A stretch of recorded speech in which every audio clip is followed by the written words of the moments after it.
Hello, ladies and gentlemen. I'd like to thank you all for your participation in the World Journalists Conference 2020. I'm Park Shi-soo, a journalist at the Korea Times and the head of the International Exchange Division of the Journalists Association of Korea. I'm also MC of this year's conference. Personally, it's a great honor and privilege to preside over this very special event. If it weren't for the COVID-19 pandemic, all of us would have gathered here in Seoul at this moment, sitting shoulder to shoulder, having discussion up close and face-to-face, and above all, having a luxury of inhaling fresh air while roaming around beautiful streets here in Seoul. But the ongoing pandemic has made all these things impossible. It's truly sad. Let's hope together that the situation will get better as soon as possible so that next year we'll be able to see each other face to face here in Seoul. At the same time, I believe this conference will set the stage for us to build collective intelligence about many urgent issues such as COVID-19, with which many countries around the world will be able to explore better and more efficient measures to fight the virus. Considering this, the choice of fake news as one of the main topics for the conference is very timely and relevant to our times. Once again, thank you all for coming to the conference. I welcome you all from the bottom of my heart.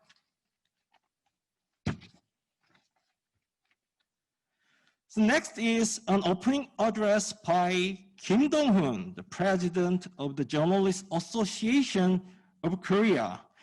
His address was pre-recorded. Please welcome President Kim with a big hand.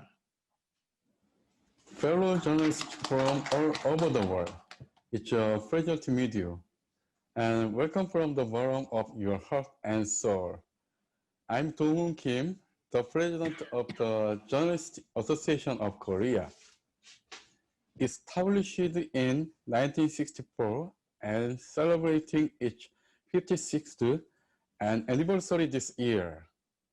The Journalists Association of Korea is the nation's biggest association of journalists that has more than 10,000 journalists from 188 media companies as members. First organized in 2013 by the Journalists Association of Korea with the aim of promoting world peace and contributing to the advancement of journalism. The World Journalist Conference is held for the 8th time this year. For the last 7 years, journalists from all over the world have been invited to World Journalist Conference to provide them with opportunities to personally experience the reality of the divided Korean Peninsula, which is now the only separated nation on Earth. Thus, this reminds journalists of the importance of peace. Furthermore, I can proudly say that the conference is becoming one of the most significant events for journalists globally with each passing year, as it expanded into a conference for mutual exchange and gave opportunities to discuss the future of journalism. However, as COVID-19 continues to spread globally, we inevitably had to hold the event online this year. Therefore, we regret that we cannot show you the beautiful nature and culture of South Korea and the reality of the divided nation in person. Nevertheless, it is equally a relief that we could prepare this event to contribute to the development of the journalism by sharing the situation in each country and mutually and healthily meeting in the online space. Distinguished journalists, although we may have different genders, skin colors, and ideologies, we still share some commonalities. We journalists work hard to make the truth known with a warm heart and cold rationality, ultimately for peace and freedom.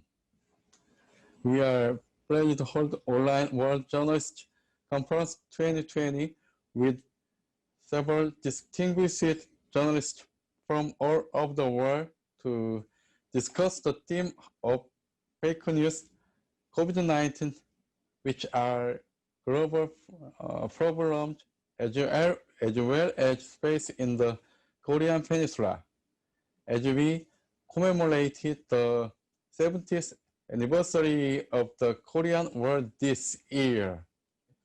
Although we are only meeting online, I hope that you would all exchange opinions and recommendations so that we may all fulfill our calling as journalists, as the conference provided us with precious opportunities to discuss major global issues. Once again, I take this opportunity to express my deepest gratitude for your participation, despite your busy schedules, and I hope that this conference would serve as a highly meaningful and beneficial event. Moreover, please make your exchange of experience here widely known among fellow journalists and the people of your country as well. I look forward to the end of the COVID-19 pandemic and inviting you to South Korea to show our beautiful traditional culture and how Koreans who love peace live. I wish you happiness and good health until we meet again. Thank you. 감사합니다. Thank you, President Kim. Actually, he's now writing for me, and I think he should have delivered directly from this podium. But anyway, thank you so much, President Kim. Next is Prime Minister Chung Se-kyun. He'll send us a congratulatory address, which is a pre-recorded one. Please welcome Prime Minister. Greetings. Let me begin by extending my congratulations on convening the World Journalist Conference 2020 held online this year due to COVID-19. Despite its relatively short history of 8 years, the World Journalist Conference has been hailed as a shining example of public diplomacy. I would like to express my appreciation for the hard work of President Kim Donghun and members of the Korea Journalists Association who managed to put together this meaningful event in these difficult times. This year's World Journalist Conference looks to the future of journalism through 3 subjects: fake news, COVID-19, and the 70th anniversary of the Korean War. As you may well know, the world has been besieged by an epidemic unprecedented in our lifetime and subsequent economic recession. Meanwhile, we are grappling with fake news that spreads like wildfire. I'm well aware that in order to avoid inhibiting freedom of expression, regulations that address fake news need to be tailored with a high level of precision. This perspective has driven the Korean government's response to COVID-19 fake news. To the extent that such misinformation poses a serious social problem threatening the health and safety of citizens, The government is making the utmost effort in preventing measures to avert an infodemic. According to a paper published in a prominent US journal, misinformation about COVID-19 has led to approximately 800 deaths and 5,800 hospitalizations. That fake news poses such a real threat to human lives should sound an alarm. I believe this demonstrates how vital trustworthy information is. In this regard, allow me to extend my respect to all the journalists around the world joining in this worthwhile occasion. Distinguished guests from the media and press around the world, this year marks the 70th anniversary of outbreak of the Korean War. The two Koreas joined hands 2 decades ago for the June 15th South-North Joint Declaration, and again 2 years ago for the April 27 Panmunjom Declaration, but we have seen no further progress recently. Nevertheless, our belief remains firm that permanent peace on the Korean Peninsula is a noble goal and mission that South and North Korea must achieve. In fact, the COVID-19 crisis has laid bare the reality that the two Koreas constitute not only a shared community of faith, but a shared community of life in terms of public health. I ask for your continued support of our resolute journey towards a Korean peninsula of life and peace. We now live in an era where digital technology enables everyone to produce news. However, the flood of information paradoxically throws into sharp relief the value of journalism. I hope this year's event will serve as a venue of wisdom to reaffirm the importance of journalism and promote solidarity in preparation for the post-COVID-19 era. Thank you. Thank you, Prime Minister Chung Se-kyun. Thank you for your congratulatory despite your tight schedule. The next session is the first main part of today's conference, which is a presentation. As you may know, today's topic is fake news. I think it's quite timely because we've seen a lot of fake news and misinformation, particularly about COVID-19 spreading out of control through social media. So I think this session will provide us with very timely and valuable knowledge and information about how to fight fake news effectively and how to prevent if possible. Also, one thing I want to tell you is that we have only 1 hour and 15 minutes for this session, and we have 22 speakers for this session. So I will give each speaker a 3-minute limit. So please keep in mind that each speaker have only 3 minutes for your presentation, and you will be able to see the time watch with the 3-minute setting on the right top side of your screen. So please keep in mind that to get your presentation done within the time. And also, also on top of this, if you have any questions regarding the presentation, please leave your messages at Zoom chat in form of a presenter's number, name, and nationality, and the question briefly. After all the presentations are delivered, we will have a Q&A session. The presentation order of the presenters is shown on the screen now. So please remember when your turn comes. So as a first speaker, I invite Professor Lee Min-gyu, the professor at School of Media and Communication at Chunang University in Seoul to the podium. Please welcome Professor Lee.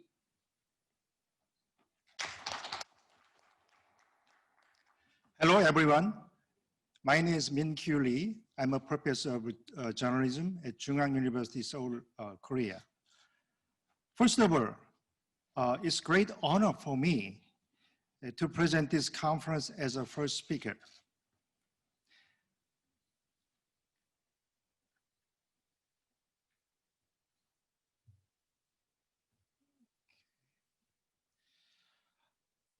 In the area of post-truth, the fake news has emerged as the biggest issue in the journalism world.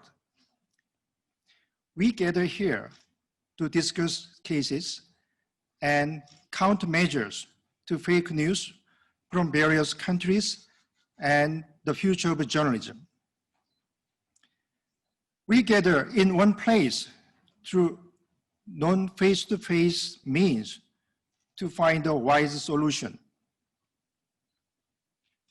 However, we are not trying to pretend to have a correct answer and solve the problem during this conference. Rather, we present our current problems, and by discussing ideas with each other, with this 2020 World Journalists Conference, we hope to build a solution together. As the COVID-19 virus spread widely in Korean society, the fake news spread faster than the virus. In Korea, Pastor Donghun is at the center of the fake news production. His message contains 5 characteristics of fake news. His message is sensational. His message is hatred. His message was one way. His message was connection. His message is killing. Those are sensational, hatred, one way, connection, and killing. This message is shortened and expressed as shock.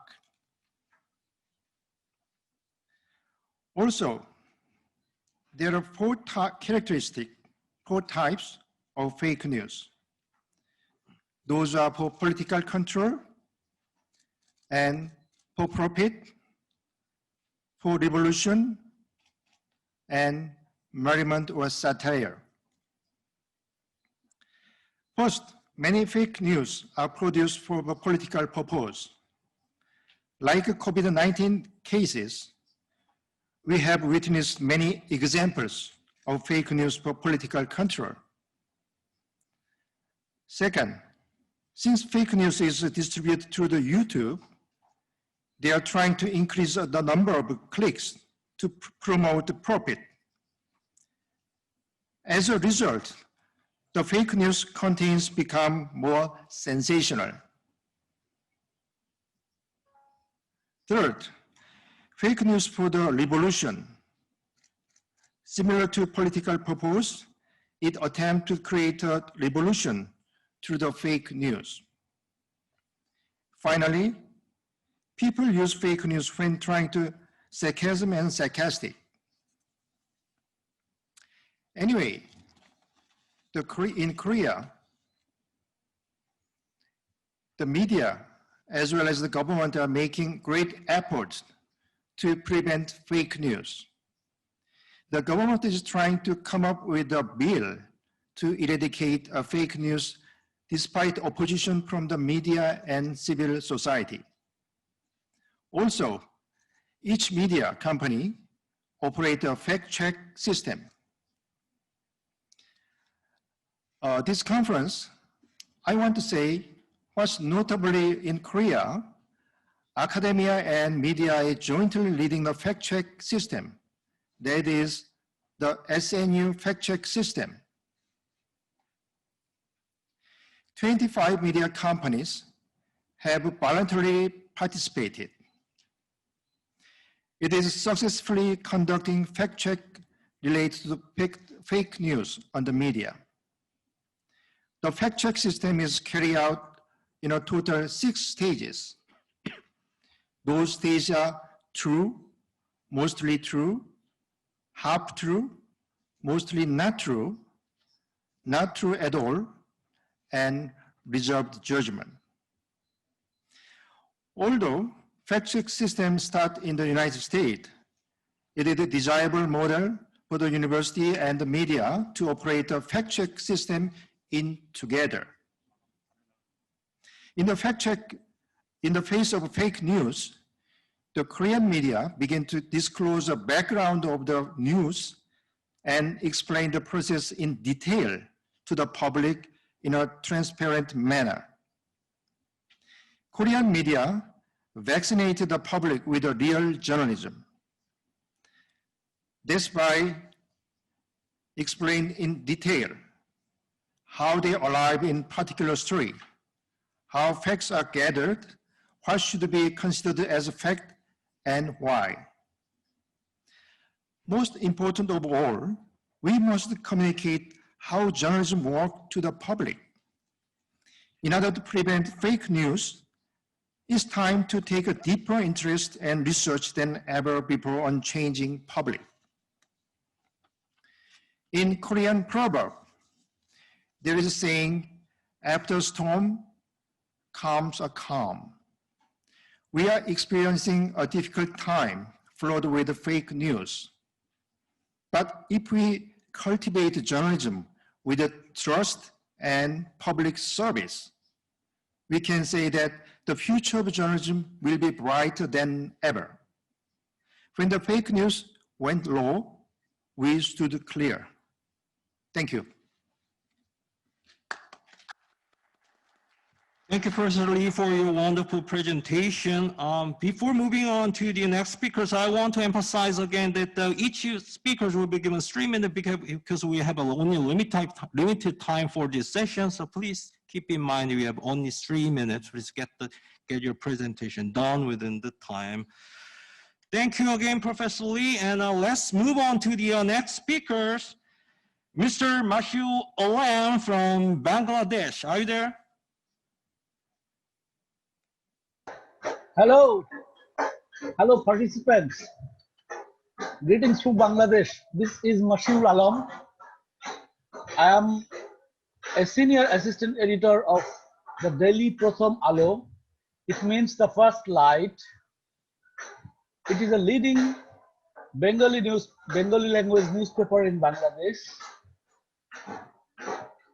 And I have been working with it about 21 years now.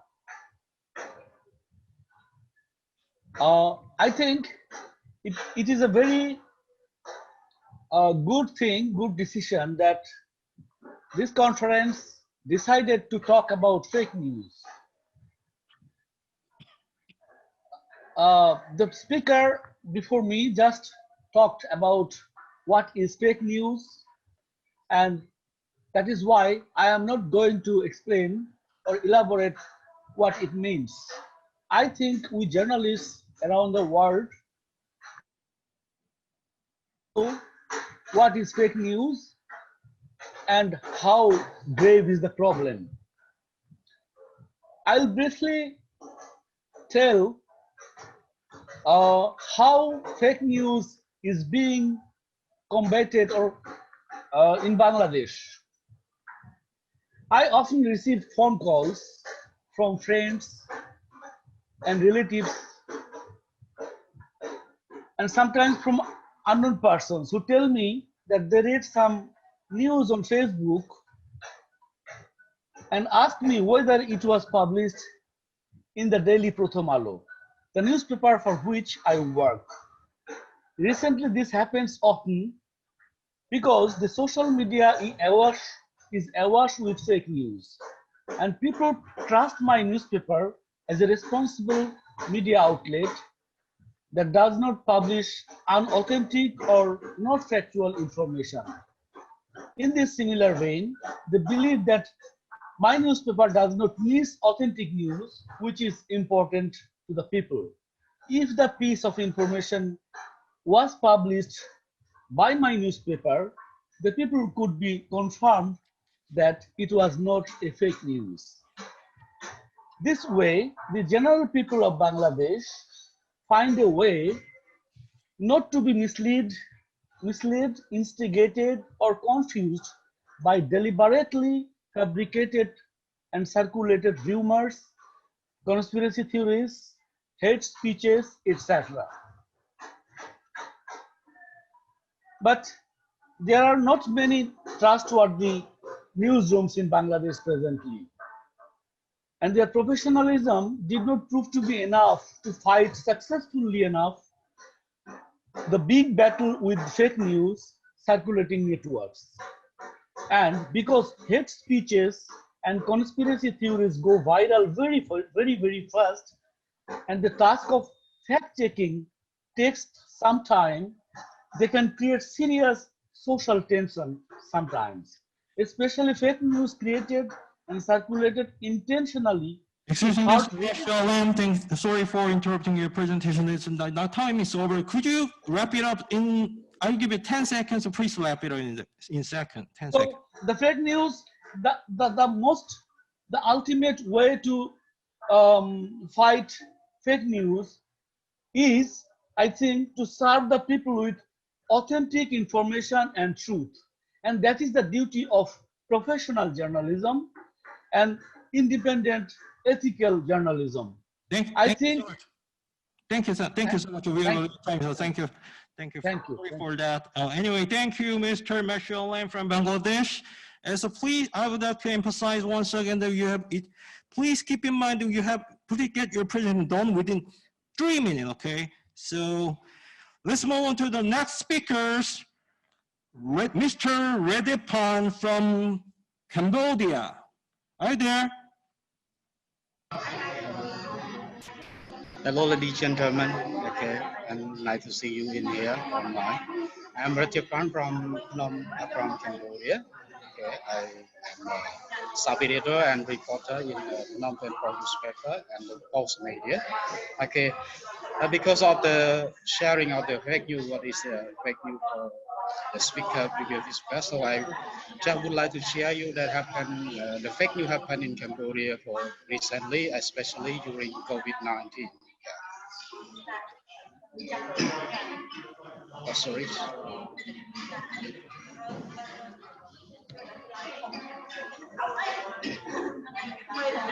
Okay, I actually happened in Cambodia for recently. I just picked up from the fake news from the what is happening mostly in recently for with Facebook and another social network that happened in recently, like the TV Facebook director, Mr. Subanweti, that in Phnom Penh, and he just make a kind of quotation from Prime Minister that led to the COVID policy, the preventions. So it's the fake one that he just take a quote but without some reference. So it's a kind of make it bit politics also. So that why it's kind of very happen in recently for the Facebook account. So Facebook is a kind of a way that easily to make the fake news for some account that they can make or create as unfake or not true name. Okay? But actually, the TV Facebook is also right from the Ministry of Information, but it takes something wrong with the policy of the information.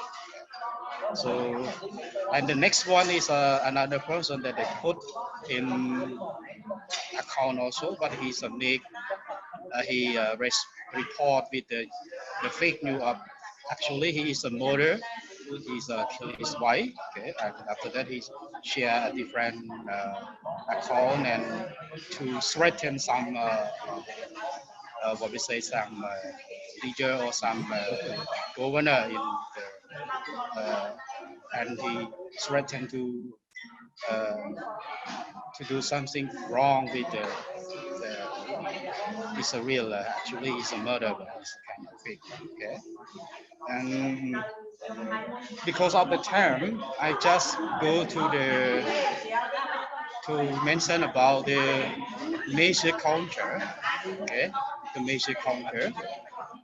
Like, for example, like the fake news on Mr. Serenity is a Facebook director. He was arrested by the police.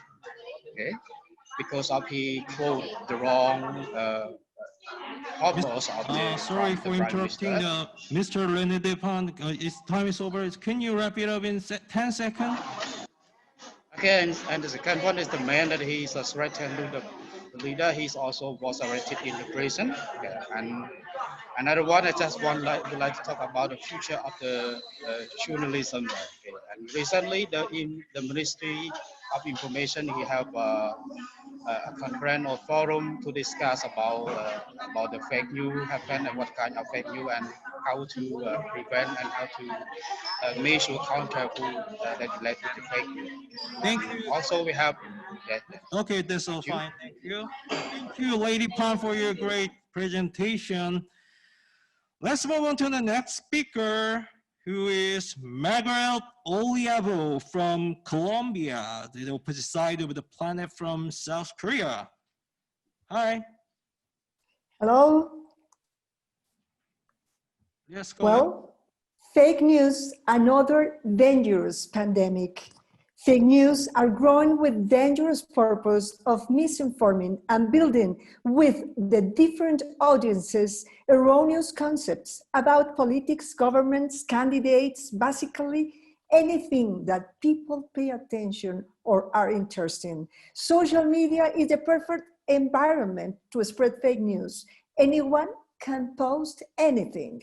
Facebook said that it's preparing measures and technological solutions to face fake news. Twitter announced a zero-tolerance policy. Since the pandemic began, millions of fake articles and posts regarding coronavirus have been detected. But talking about Latin America, the question is, who is the source? The source is vital. The facts are fundamental. The journalists must be professional with knowledge, analytic skills, common sense, and being a good writer or storyteller. One source is never enough. The minimum is 2, but try to have more. The journalist should ask as much as possible because it's very important to find the truth. Detecting fake news is not easy. According to Forbes magazine, about 70% of Latin Americans do not differentiate fake news from real news. Latin America countries must know and understand the problem and face it from different fronts, including technological tools like artificial intelligence. The consequences and scope of fake news impact their development and the relationships nationally and globally. Latin American media outlets must work very hard in this problem, ensuring that their audiences always receive true news, supported by quality control, continuous training for journalists, and keeping them updated in new trends and good practices. The media must have a strong relationship with the schools of journalism and media observatories, as well as tracking and monitoring this ecosystem globally. It's very important to build and maintain a continuous exchange of knowledge in this subject with international associations and global academy. Education and timely information are the key for journalists, editors, and directors to identify and fight fake news. Education is the key for the media. Thank you very much. Thank you so much. Thank you for your great presentation, Ms. Margaret Oliavo from Colombia. Next speaker is Mr. Ashraf Dali from Egypt. Are you on the line?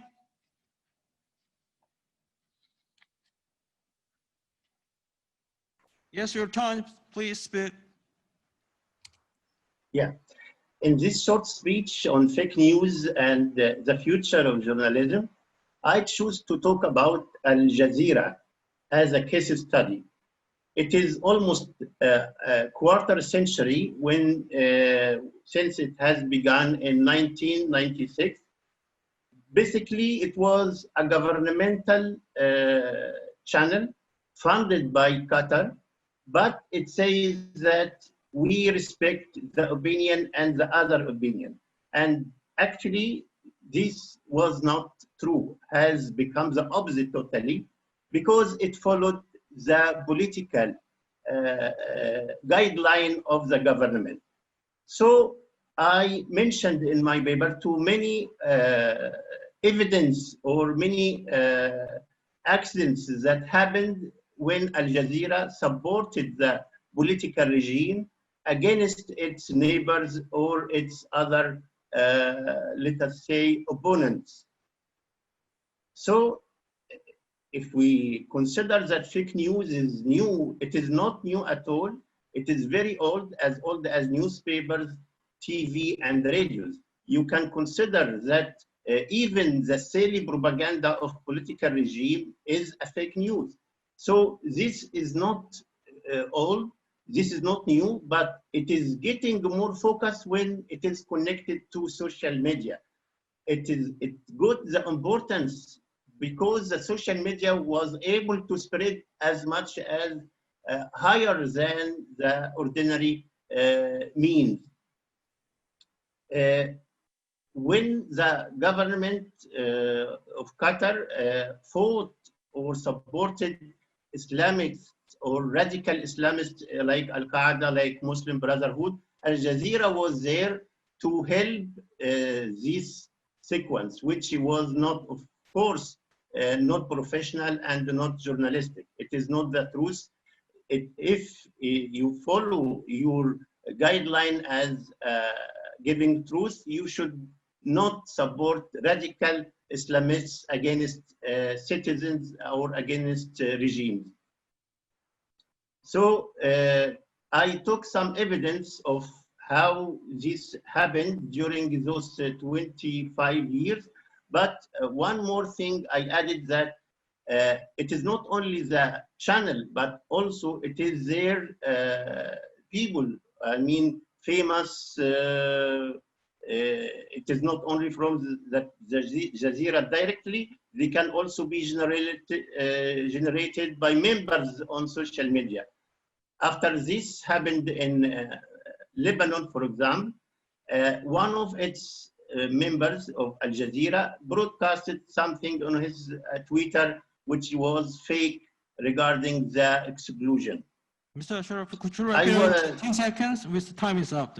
So yes. Finally, you cannot control by stopping this channel, but by giving the optional or giving an alternative which is true and giving truth. Thank you.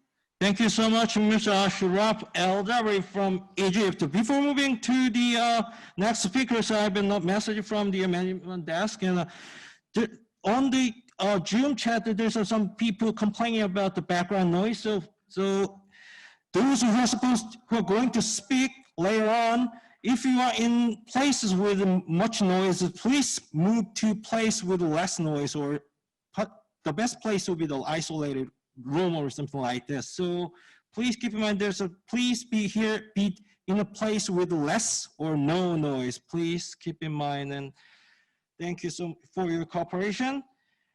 And let's move on to the next speaker, Sabina Inderjit from India.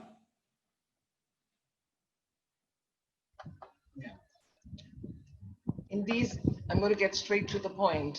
In these unprecedented times, our role as a fourth state is all the more critical. As we are all discussing, it's getting blurred in the digital era with fake news or disinformation, and it's creeping across borders. In my paper, I've cited about 16 countries which have taken countermeasures, and I do hope I'm factually correct. But I'd like to focus on India, which you're all aware are the world's largest democracy. Fake news bug, as I see it, hasn't necessarily bitten the traditional print media yet. but fake news stories are flourishing via social media, a number of websites, effortlessly and swiftly online. Well, this is so because India is the second largest online market behind China. And by the year end, the number of internet users would be about 639 million. Other than Facebook, Twitter, Google, Instagram, WhatsApp is the most popular messaging platform. And posts are largely related to politics and religion. Now, this is where the trouble brews. Disinformation levels rise during elections, with political parties spreading fake news against their political opponents. During protests, and mischievous posts have triggered riots, lynchings, and many lives have been lost in my country. The governments, both national and state, have no specific legislation as of now to deal with fake news like other countries, but are tackling it in their own various ways. I'll name a few.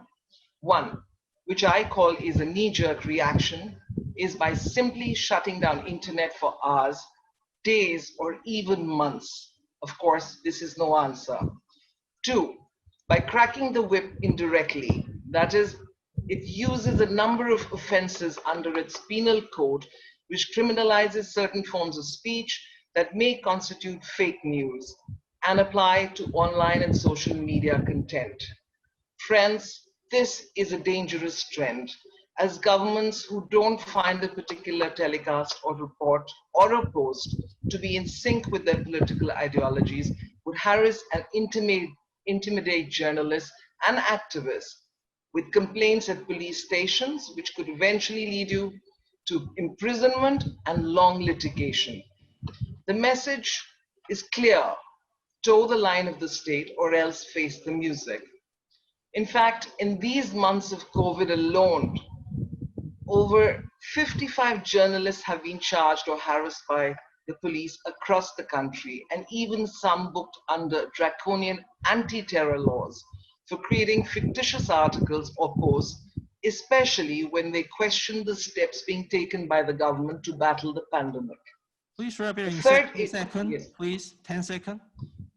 Okay, so what we're saying is, I'd like to end by saying is, what is important is that journalism is under threat, because fake news, people cannot sift between what is real and fake news. And we at home are trying to fight this. And my plea and to all our friends and all organizations, and especially the fact the International Federation of Journalists has been taking a firm view on this, and it's very clear. It warns that governments' efforts to censor and block publications without explanations are detriment to democracy and free speech. Friends, we need to stand up and we need to fight that.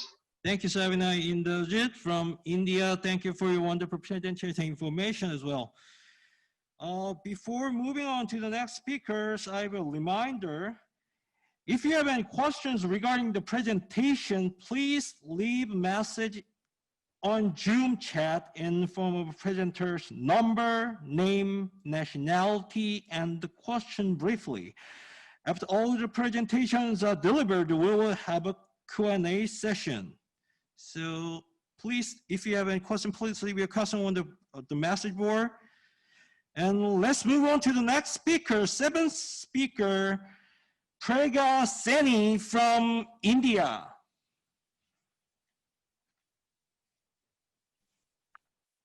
Hello, everyone. Actually, it's a pleasure to be speaking to all of you, though virtually. And Sabina, thank you for raising very pertinent points, and she's raised quite interesting points.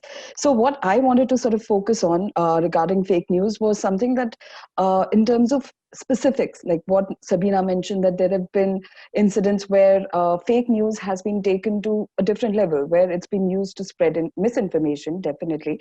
And I'll give you instances of what has been happening in India of late in terms of fake news.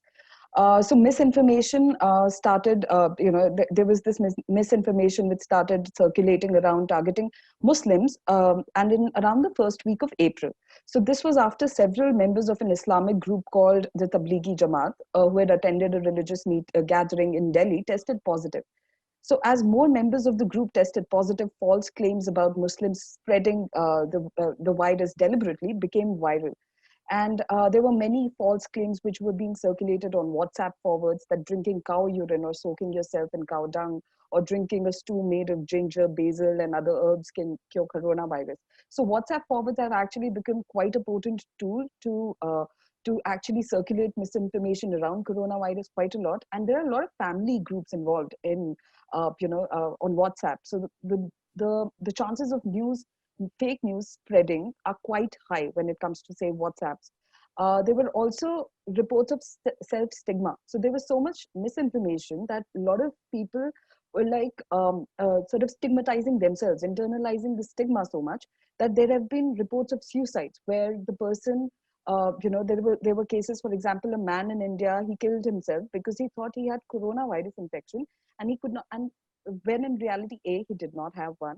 He did not even get himself checked just because of the stigma, and he thought that what will the society say about him, and they'll be ostracized from the community and all of that. So that kind of forced him to sort of take his own life, and there have been like cases like these which have happened in the country quite a lot. There is also a myth about false claims about vegetarian food, how a vegetarian diet sort of helps you. So basically what I actually want to sort of say is that all of these things, the World Health Organization has also called it an epidemic. In terms of what the governments are doing, there's very sort of, piecemeal sort of measures which they've taken. They've collaborated with the giants, the tech giants, say Facebook or Twitter, and they are doing their bit. There are allegations of the tech giants also not being able to do much, because that's the spread of the misinformation, because it hooks you. There are no substantial claims, but people tend to believe it because it's all sort of sensational. It's something that is conspiratorial and makes you sort of believe it. So I guess that's, my time's up, but yeah, this is what I wanted to say. Yeah. Thank you so much, Pragya Seni from India. Next speaker is Mohamed Nasir from Indonesia. Are you there? Hi, thank you very much. Good afternoon. Your Excellency, Mr. Kim Donghun, President of Journalists Association of Korea, and all of my friend journalists from all over the world. Allow me to introduce myself. My name is Mohamed Nasir from Indonesia, and I would like to share my presentation about purifying contaminated information from the fake news. Before we're talking about that, I would like to identify what fake news mean. I think a lot of us has known about that, but I would like to, I quote from the book from UNESCO that's spread in Indonesia. Misinformation is information that is false. So facts is conflict of misinformation and disinformation. Misinformation, according to the book, is misinformation is information that is false, but the person who disseminating it believes that is true. That's kind of unaware about the facts or false. But the second disinformation is information that is false, but the person who disseminating it knows it false. It deliberates, intentionally, and point to people being effectively disinformed by malicious actors. Indonesian Press Council has a strategy for fighting the fake news. So the first thing, Press Council and all constitution, we have 10 constitution in Indonesia, work together to fight fake news. misinformation and disinformation. As we talk that misinformation is coming from journalists competent itself, like they not competent in interview, survey, and covering the news conference and so on and so on. That is that allow fake news come to the newsroom, certainly. But the fake, I mean, disinformation is from outside, so that we work together in Indonesia to fight it with press education and making law, press, and ethical journalists, ethic for journalists, and also we make a test for journalist competence. Thank you very much. Thank you, Mohammed Nasir from Indonesia. Before moving on to the next speaker, I just looked through the message you left on the Zoom chat, and there's I found some of the question you left is quite wonderful, but something irrelevant to today's topic, which is fake news and the future of the media. So when you leave a question, please leave a question that is related to today's topic, which is fake news and the future of the media. All right. So next, let's move on to the next speaker, Ali Reza Bahumar from Iran.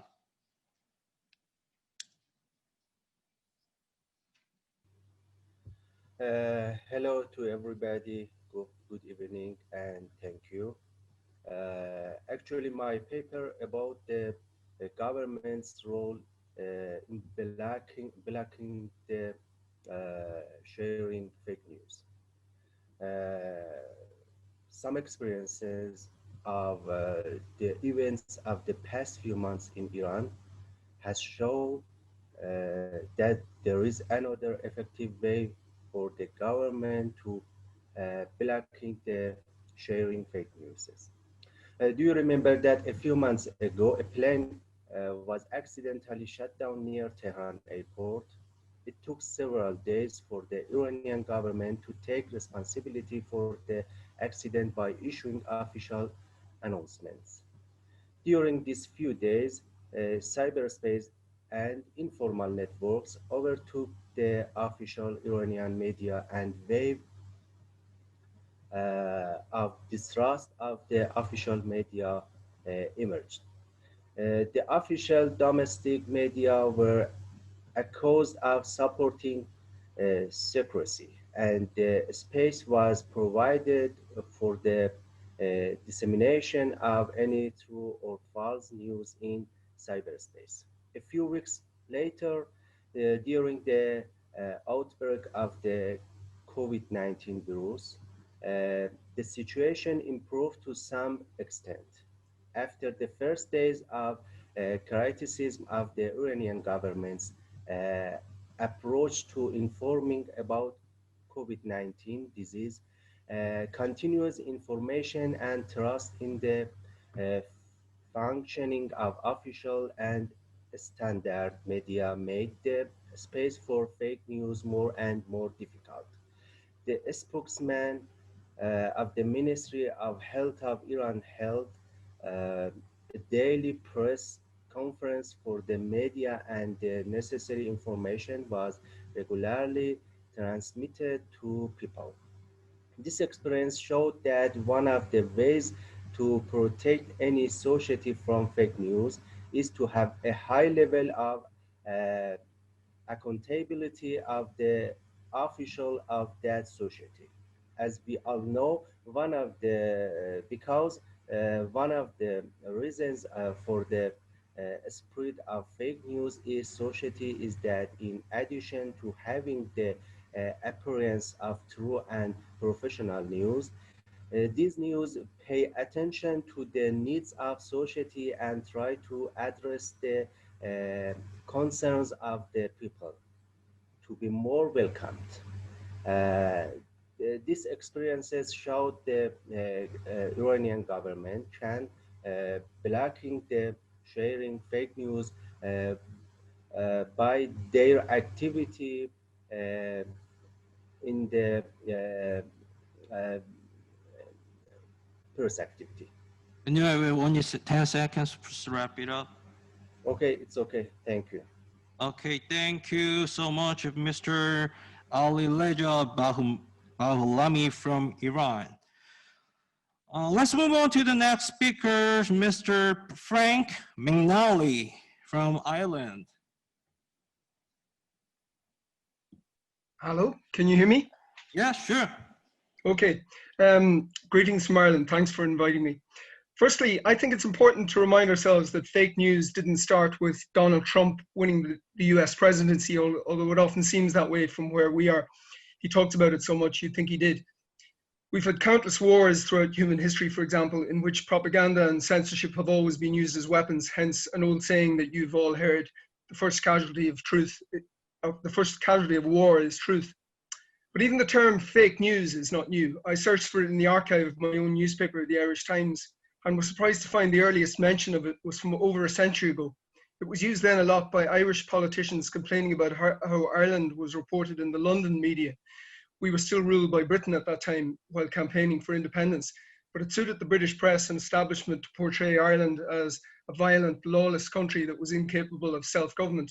And because the London newspapers were very influential, that false image went all over the world. For this reason, we're very conscious in Ireland of the need for journalists to be the voice of the voiceless, the voice of those without power. And my newspaper has a pretty good record of doing that. But we do also get criticized, not for fake news exactly, but sometimes for being too close to the political or business establishments and for accepting the official consensus on everything. And sometimes that criticism is justified. On the other hand, all journalists in my newspaper, including me, are currently banned from the biggest group of radio stations in Ireland because one of our columnists wrote harsh things about the company that owns them. He accused them of being sexist and of not having enough women on air, which is true, but they thought that was fake news, and so now we're not on air either. That's just a local row, but of course we in Ireland have the same challenges all other countries have with the proliferation of social media platforms like Facebook and Twitter and WhatsApp, as has been mentioned, that now allow everyone to be his or her own publisher, but without the same standards that apply to traditional media. For example, reporters of the Irish Times are all members of the National Union of Journalists, which is a code of ethics requiring us to be fair and truthful. If we get something wrong, there's a press council the public can complain to, and then there are the defamation laws, which are very strict in Ireland. Even though social media sites are increasingly our rivals, they are under much less pressure to be fair or accurate. The Irish State Television channel learned this the hard way during our presidential campaign a few years back. In the course of a live candidates debate, a fake tweet was read out about the man who was then leading the polls. The channel had to apologize later and pay him damages, but the tweet's timing and the fact that there were 1 million people watching live at the time may also have influenced the election because the candidate in question subsequently lost. Finally, I want to mention COVID-19, which has created its own wave of fake news from conspiracy theorists. I'll wrap it up within 20 seconds. That will probably get even worse when and if a vaccine becomes available. But in the meantime, the pandemic has also created a big challenge for journalists in deciding who and what we should believe. There's so much about the virus we still don't know. So what may be conventional wisdom today may turn out to have been fake news tomorrow. And the normal skepticism of journalists is under more pressure than usual because it feels like it's our patriotic duty to support the doctors and nurses and scientists. Final point, we have a saying in Ireland based on the colour of our football team plays in, that in times of crisis we must pull on the green jersey and cheer for the team uncritically. But governments these days are happy to hide behind the science when making political decisions. So when the government is the team, we must always refuse to wear the green jersey and keep asking awkward questions, even if it seems unpatriotic. Thank you. Thank you so much, Mr. Frank McNally from Ireland. Next speaker is Livin Gerardi Souza from Kuwait. Yeah. Thank you. Good morning, good afternoon, and good evening to all my friends all over the world. Today I shall speak on the subject, Kuwait's example and countermeasures to fake news and the future of journalism. Like most countries around the world, Kuwait has also become the victim of fake news. Fake news has become so pervasive in societies that it has become hard to distinguish fake from fact. We are, for the first time in modern history, facing the prospect of how societies would exist without reliable news, at least as it used to be understood. Countering fake news or disinformation has become one of the great challenges of our time. This information chaos is frightening and alarming because it is enabled, shaped, and distributed by a handful of corporations. Ever since social media has become popular, Kuwait has been grappling to introduce legislation to counter the menace of fake news. A chaotic information system seems to have emerged from nowhere, but with serious consequences. During the time of coronavirus, Kuwait witnessed an unprecedented circulation of rumors and fake news that had had a detrimental impact on people's morale and the country's ability to handle and overcome the serious health challenge. People were already under enormous psychological stress due to the spread of the deadly virus, and fake news and rumors only made it worse. The misinformation circulated by some people sparked confusion and controversy, thus hampering the government's efforts to combat the coronavirus. To counter the disinformation, the government adopted a tough stand and filed lawsuits on several people who spread and disseminated fake news through social media, websites, and traditional media. Though the government warned that anyone circulating fake and false news would be brought to legal accountability, the spread of rumors and fake news continued throughout the pandemic. Ever since billions of people have gained access to information and can publish themselves, journalism has struggled to adjust. Newspapers have begun to perish right before our eyes, and a new democracy of knowledge has swept over us so suddenly and overwhelmingly. The information revolution has come at a great cost. People are no longer dependent on the wisdom of a few authoritative figures. Rather, the reach and speed of public connectedness is unbeatable by any media organization on earth. But social media is also empowering people who were never heard, creating a new form of journalism that is revolutionary and an even bigger problem for society. The news that is replacing journalism is barely understood, but is here to stay and is changing not only systems of information, but also the most basic concepts of authority and power. Just as journalists no longer have a near monopoly on news and means of distribution, journalism has to rethink its methods, reconfigure its relationship with the new kaleidoscope, with the new of other voices, and open about what it does and how it does it. I'm sorry, my timer just went off. Okay. Even though the economic system for supporting journalism looks dangerously unstable, the stakes for truth have never been higher. Thank you. Thank you so much. Let's move on to the next speaker, Gena Harik from Lebanon. Hello. Thank you for this opportunity to share with you the view from Lebanon about fake news.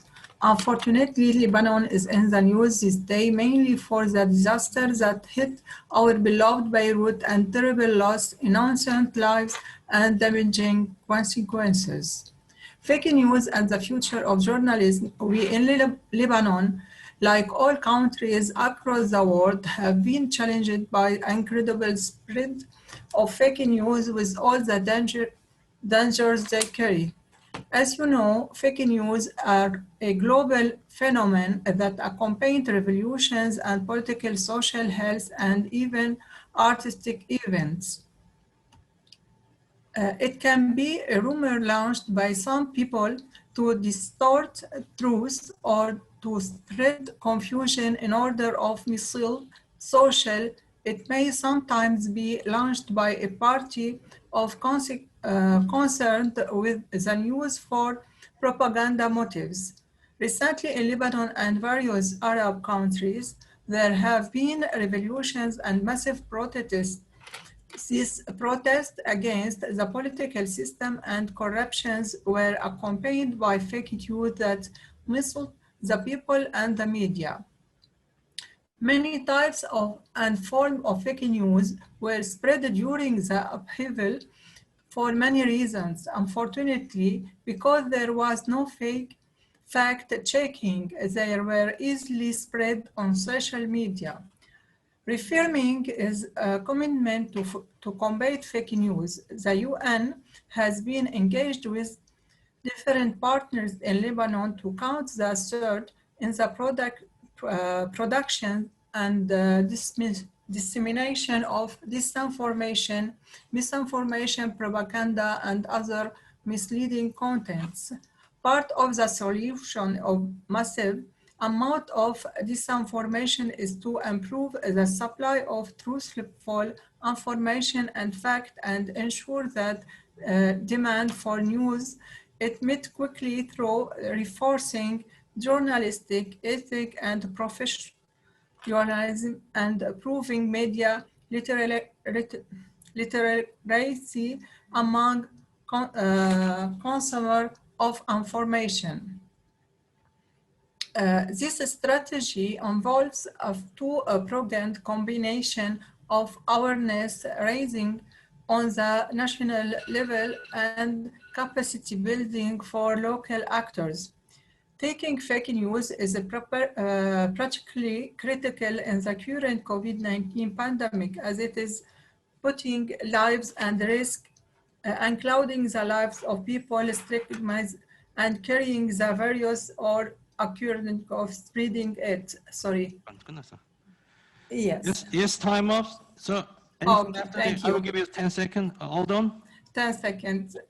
I will take about the press. The free press is holding on its rightful place, prestige, and influence, which drive its followers to keep seeking only the right information and to uphold the value of the freedom of expression. Thank you. Thank you so much, Gary Kana from Lebanon.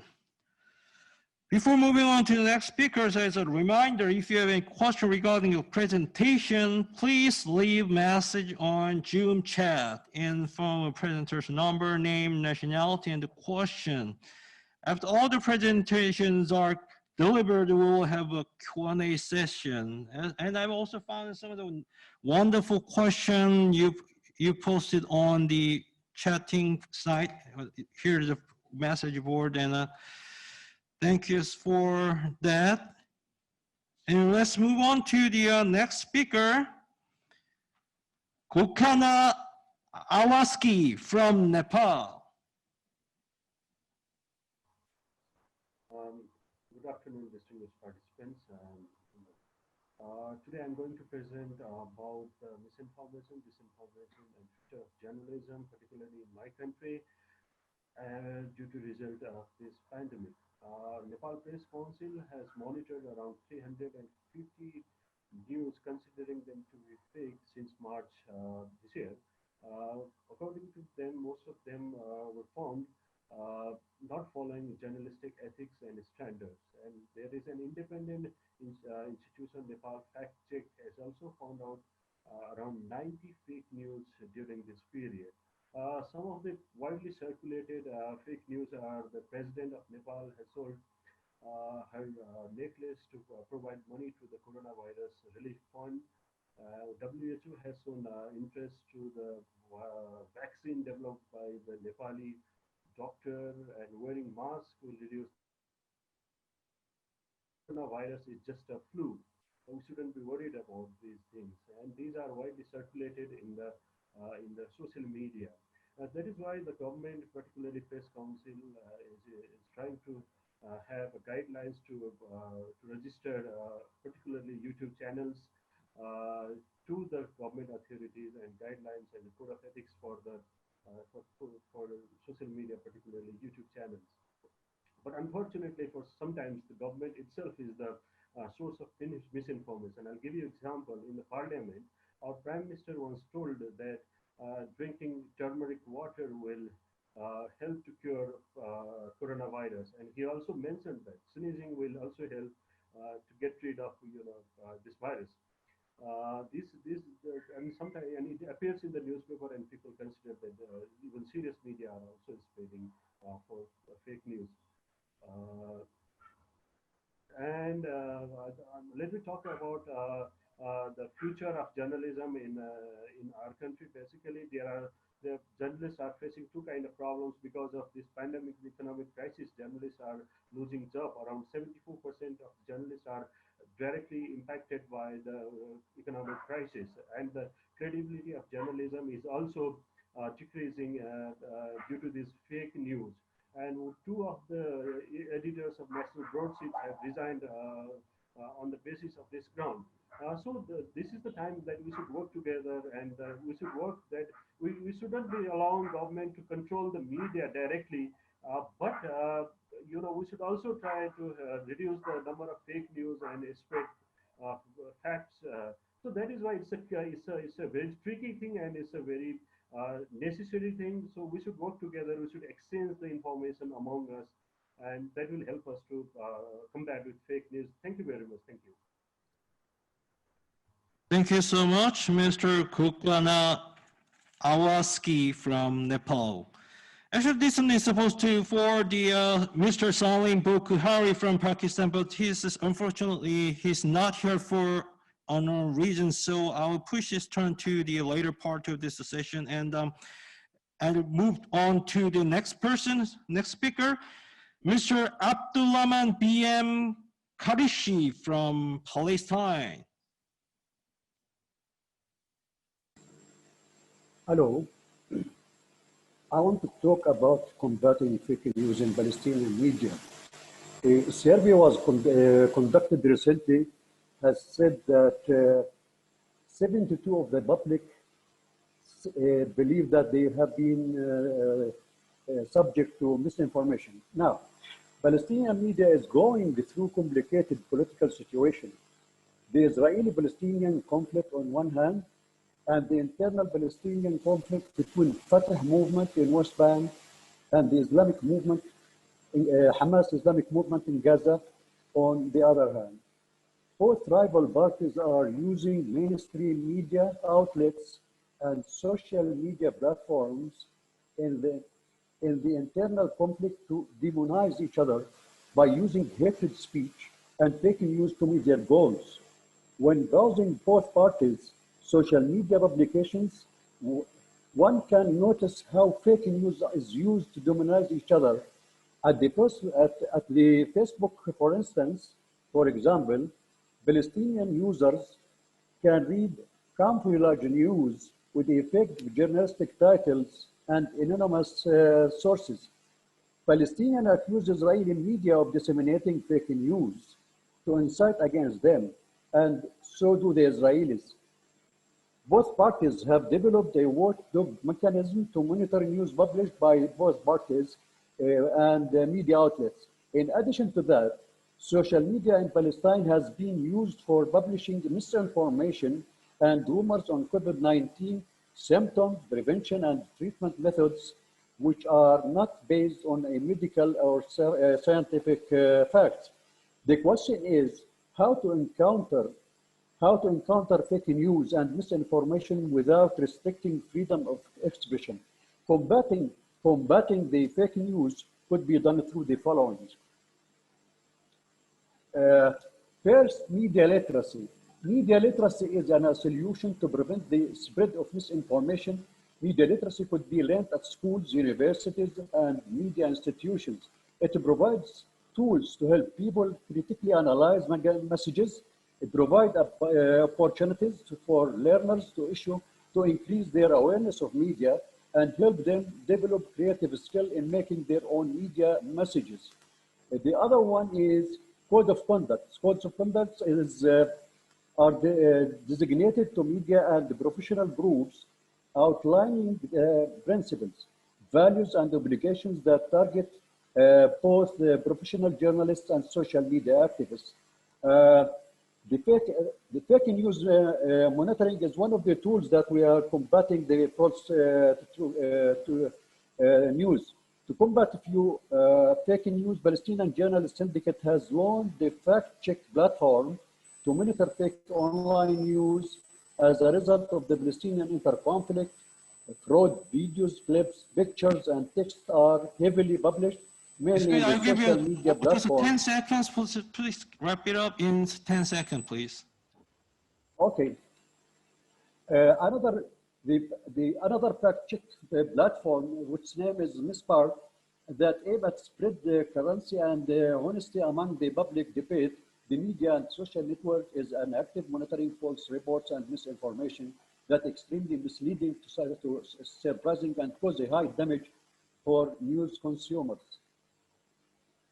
Thank you. Okay, thank you so much.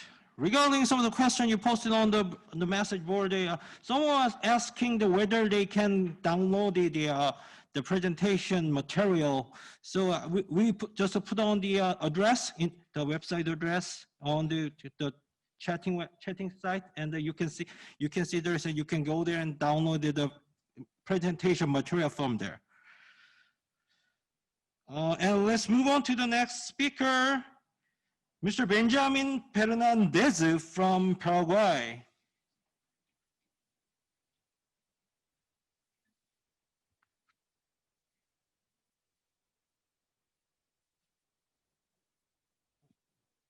Excuse me, we cannot hear. Hold on, we cannot hear. Good morning, everyone. Can you hear me? Yeah, fine, it's fine. Go ahead. Okay, it is my pleasure to share views about fake news, and I think this is a great opportunity for journalists to reinvent itself. So this gives us an opportunity to be close to the people and to tell the truth. This is the main mission of journalists from the beginning.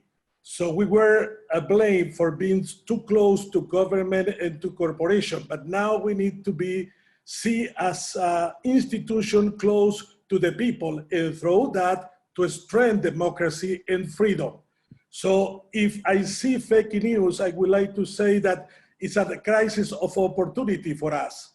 It's an opportunity to growth, and that means to have a more professional group of journalists who can tell the truth and who can share the truth with the people using technological and cultural tools to get that possibility. If we are seeing that every newsroom has now the fastest fact-checking and also giving the support of artificial intelligence, we can see that journalists can have a more opportunity to grow in the middle of this crisis. So for us in Latin America, and especially in Paraguay, we see fake news as a great opportunity for journalism, and also a great opportunity for a school of journalists in order to prepare and to teach the people for the new kind of environment where we are going to live from all over the world for all the years. So for my point of view, if I see fake news, I will say that it's a great opportunity for journalism. It's an opportunity to grow and to be close to the people and to reinvent ourselves as a pillar to strengthen democracy and to strengthen freedom among us. On? You still have 40 seconds. If anything left, you can see me more. So if I see this opportunity, we need to try to work together. That means the School of Communication, the corporation, the group of people who really want to get the truth through journalism, but more important, crisis is an opportunity for journalism. Fake news is a great opportunity for journalism to reinvent itself. Thank you for your interesting perspective on the fake news. Thank you so much. And let's move on to the next speaker, 17th speaker, Rojalyn Galanella from Philippines. Hold on, we cannot hear you. Please, hold on. Some audio problem we have. Yeah. Hello? Yes, fine. Can you hear me now? All right. Yeah, we Good can hear you afternoon. speaking, yeah. Good afternoon, everyone. I'll go straight to my report, fighting fake news in the Philippines. Fake news in the Philippines, there's no legal definition or concept of fake news in the Philippine laws. Even academics and communication experts do not like to use the term fake news, although this is widely used and accepted publicly because it is a real problem in our society. Communication and media experts prefer to use the terms misinformation or disinformation. Either way, both are harmful to the audience. On the other hand, Philippine laws points as criminal act to producing or spreading false information or alarming information. Misinformation is reporting the news, but the contents or facts in the article are wrong, incomplete, or unverified. Sometimes this is not deliberate, but it is sloppy journalism. So we journalists should be conscious and avoiding this. On the other hand, disinformation is the conscious effort to produce and spread false or misleading news, articles, and images that intend to convince large populations. It is deliberately false and pretends to be professional level journalism. Identifying fake news. Fake news can be hard to identify. There is no credible source cited, and the medium itself. When the post of article is full of emotional, explicit language, the content is extremist in its position, and is very popularizing most of the times. Ways to fight fake news. I gathered some practices being used by the Filipino journalists to fight fake news. Watchdog Association of media practitioners and professionals that do self-regulations and counter-checking of news. Number two, more contextual critical reporting of news, not simply straight facts or more. Use digital tools to help reporter and editor to verify, fact-check the source of the news itself. And lastly, publicize erratum or corrections immediately, and have an in-house reader advocate or an internal ombudsman to do self-check within the news organization. Thank you. Thank you so much, Rosalyn Galanera from Philippines. For now, we have only 5 speakers left, and then this will be the last reminder that if you have any question regarding the presentation, please leave your message on Zoom chat in form of a presenter's number, name, nationality, and question. After the remaining 5 presenters are delivered their presentation, we will have a Q&A session afterwards. So if you have a question, please leave your question on the chatting box. So let's move on to the Timur Sapir from Russia.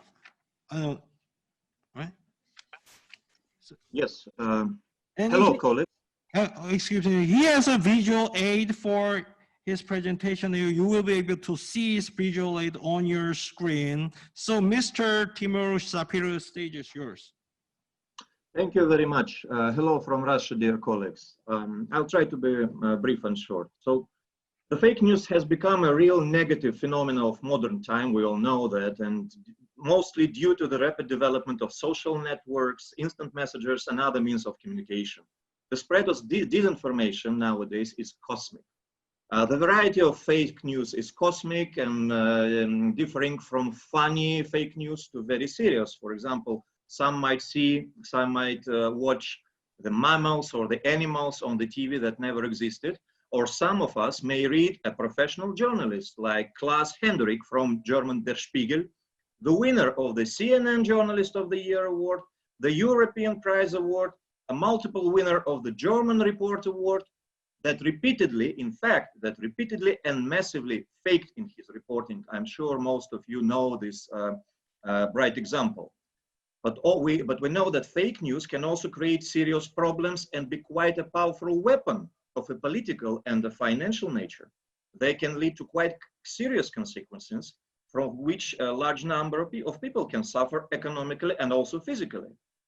According to the last year research, the study of the University of Baltimore, the fake online news cost the global economy 78 billion per year. And I'm sure that the result of the fake news in very different countries is also very significant. This year in Russia, we have not only COVID pandemic, but the pandemic of the fake news related with the disease. We've heard rumors and published in the social networks and blogs fake news about that some people have to leave the cities, or that the regions close to Chinese border should be closed and no one will be let out of there. We sometimes heard such a stupid fake news from our Ministry of Health on measures to prevent the spread of coronavirus, which has advised all the population to drink as much alcohol as possible. The awareness of the negative aspect of the fake news prompts governments in many countries to search for mechanisms to suppress it. In particular, the European Commission is developing now a pan-European strategy to counter online disinformation. The Russian government also take a number of steps, and March last year, the president signed the law fighting the fake news in Russia. The penalties under this law is in the area of administrative, not criminal law. But already it raises a lot of questions in the society, both civil society and journalist society. For example, is it reasonable to punish for fake news? Will it lead to self-censorship of the media, which will start to publish only official press releases? Is it even possible to prove the reliability of the information and the intent to distort? Will this law become a tool of fighting objectionable publications, especially in the regions? We are in our organization, in the Russian Union of Journalists, and a number of our partners are now in the middle of an active and broad discussion on all these issues, and we are closely monitoring the situation to ensure that legal restrictions do not harm professional journalism, that the laws will not be used as a... The time is up, so if you can wrap it in a second, you can just give us the key point you have. The key point that this monitoring on the results of fight of the fake news should also be monitored internationally and use this international experience for the good of all our communities and journalists. Thank you. Thank you so much. So the things that left on President you will be finding on his material we posted on our website. You can see the website that containing the presentation material. So if you want to check that, please check the materials as well. So thank you so much, and let's move on to the next speakers. Nguyen Du Hoa Mai from Vietnam.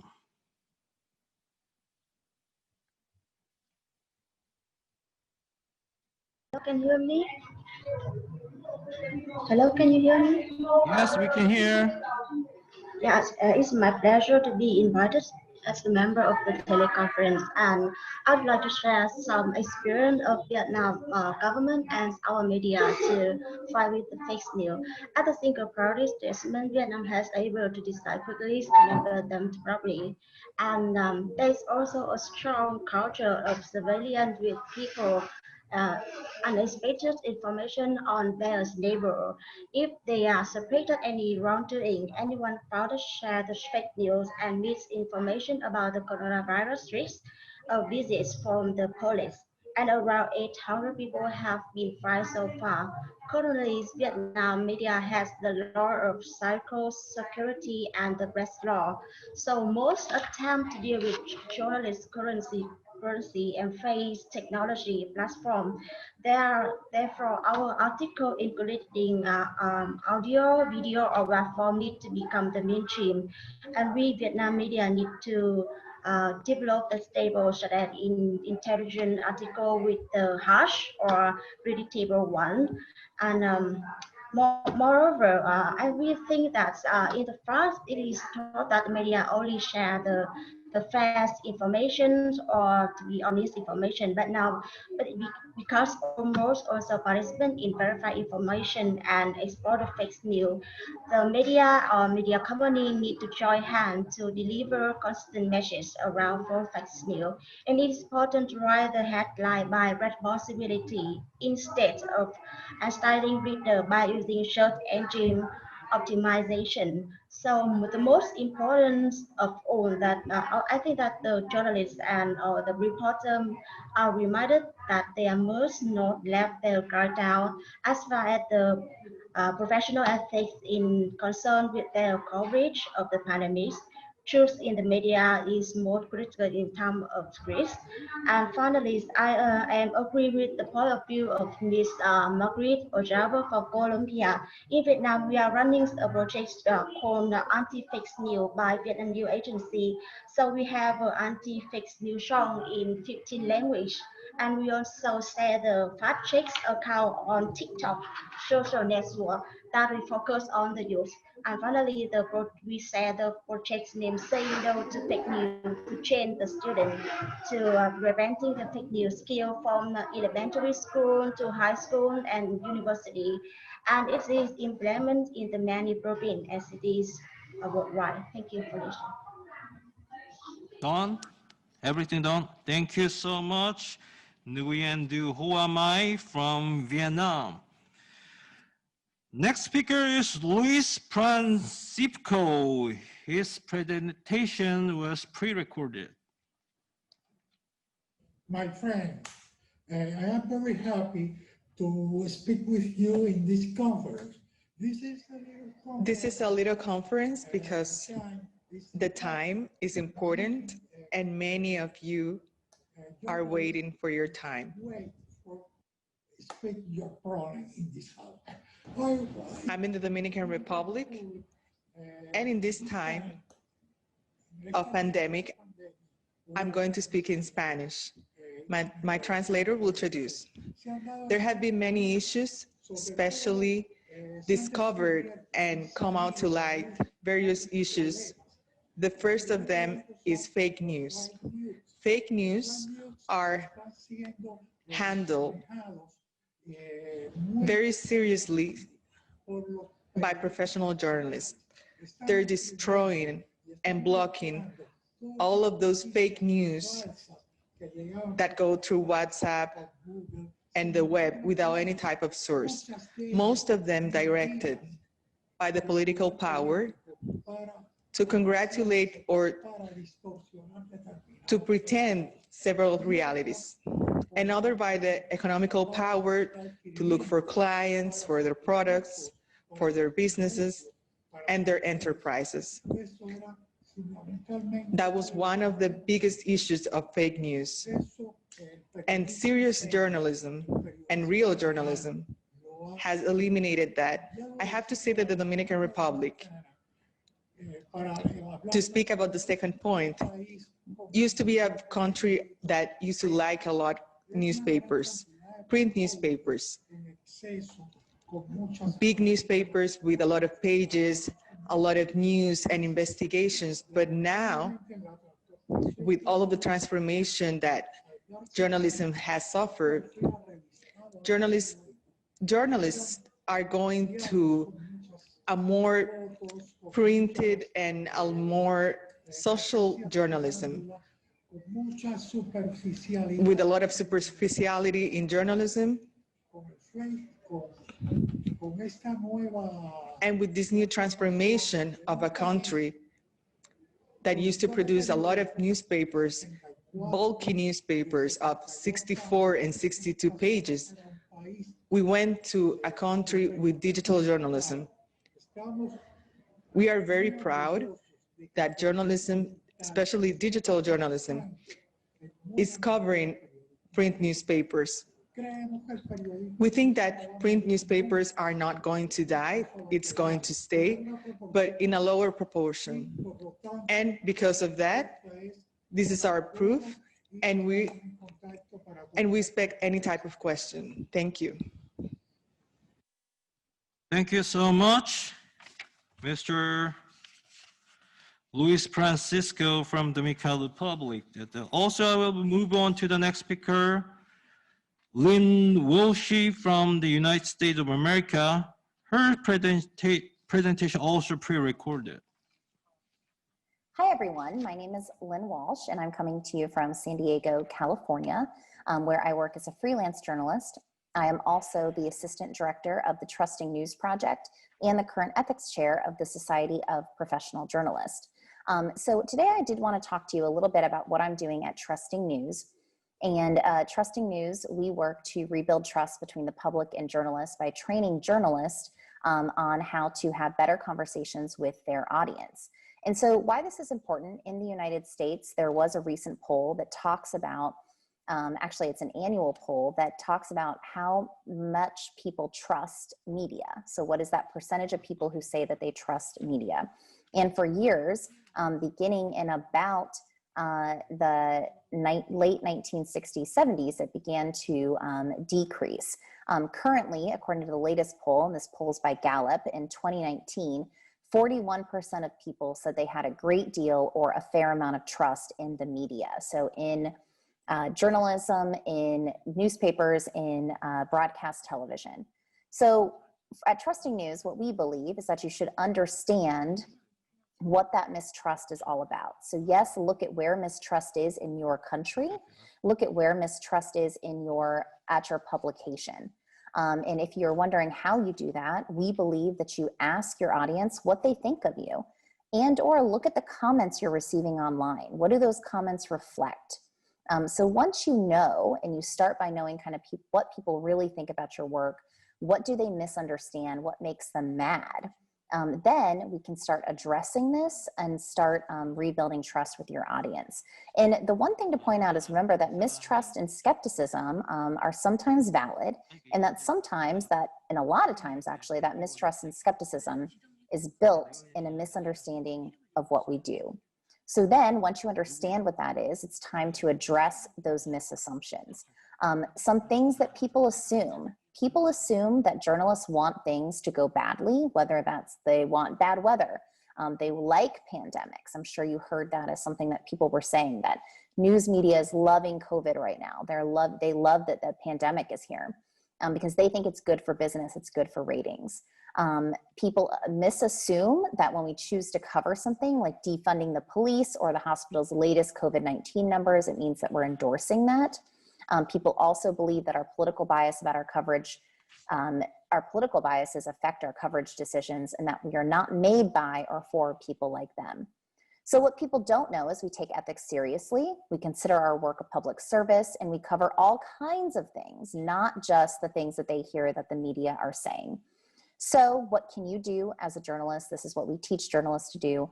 We believe you tell a better story about your journalism, and you do this by engaging in comments, correcting the narrative. Don't be afraid to defend your work and remind them of the breadth of what you do cover. Also talk about why and how you do your stories, and be sure to attach that to the stories themselves. Make sure you educate people on how to be good news consumers. To be sure to also label your content. If it is opinion, make sure it says opinion on it, and that follows when it's shared on social. And also talk about where your money comes from and how much we rely on their support, and what would happen if news went away. So thank you so much, and I'll be available to answer any comments or questions via email. Thank you. Thank you, Lynn Wilshe from the United States of America. Finally, we have a last presenter, who is Choi Woo-seok from 조선일보 Daily newspaper. He is the editor of Future Planning News Desk. So thank you for waiting your turn, and stage is yours, Choi. So do I have 3 minutes as well? Yeah. Oh, gee, the most frightening thing to hear from Moderator Park, 5 minutes, okay, it's 10 seconds, but I'll go a little longer. Well, actually, it's great to be here, and it's so sad that I'm missing all of you here in Korea, actually, because last year you guys were all here enjoying Korean food and, you know, dozing off in the afternoon and get to meet people and so on, but no human interaction. It's a sad thing to do, but hopefully we get all overcome this coronavirus next year. Let me just show you little things. Well, before I go on, whatever I say here today is purely my opinion, has nothing to do with my newspaper company, so it's just my personal opinion. Just please take that into regards. Actually, the fake news has been around for about, I guess, 5,000 years. The Pharaoh from Egypt lied to his people that he was God, but he died. So it was definitely a fake news, but back then it wasn't a big problem. In the modern day, the most famous fake news is probably Spanish-American War. This newspaper called Hearst Newspapers, they created, basically created the Spanish-American War. He said, "You furnish the pictures, I will furnish the war." So it was one of the most famous thing about the fake news. And it's been around 100 years, but it's still going on. And Bob Woodward, he hates this word fake news because he thinks it is a word coined by politicians, not by news media. Today, why is this fake news becoming a big problem? Because, I think one of our colleagues said earlier, because of this digitalization, everybody's connected to everything. So whatever you say, especially those people who are influential, whatever they say affects vast number of people. And that's why, these fake news is becoming a big issue today. So what shall we do? What shall we do?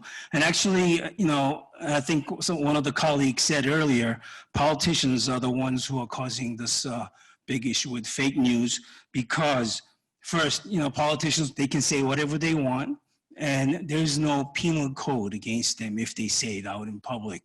So every election, it's 4 years, 3 years, or whatever, 2 years, after you pass by this election thing, then you can say whatever you want. It doesn't matter, if these politicians hurt the other or say all these fake news stuff. And there's no way to stop these people.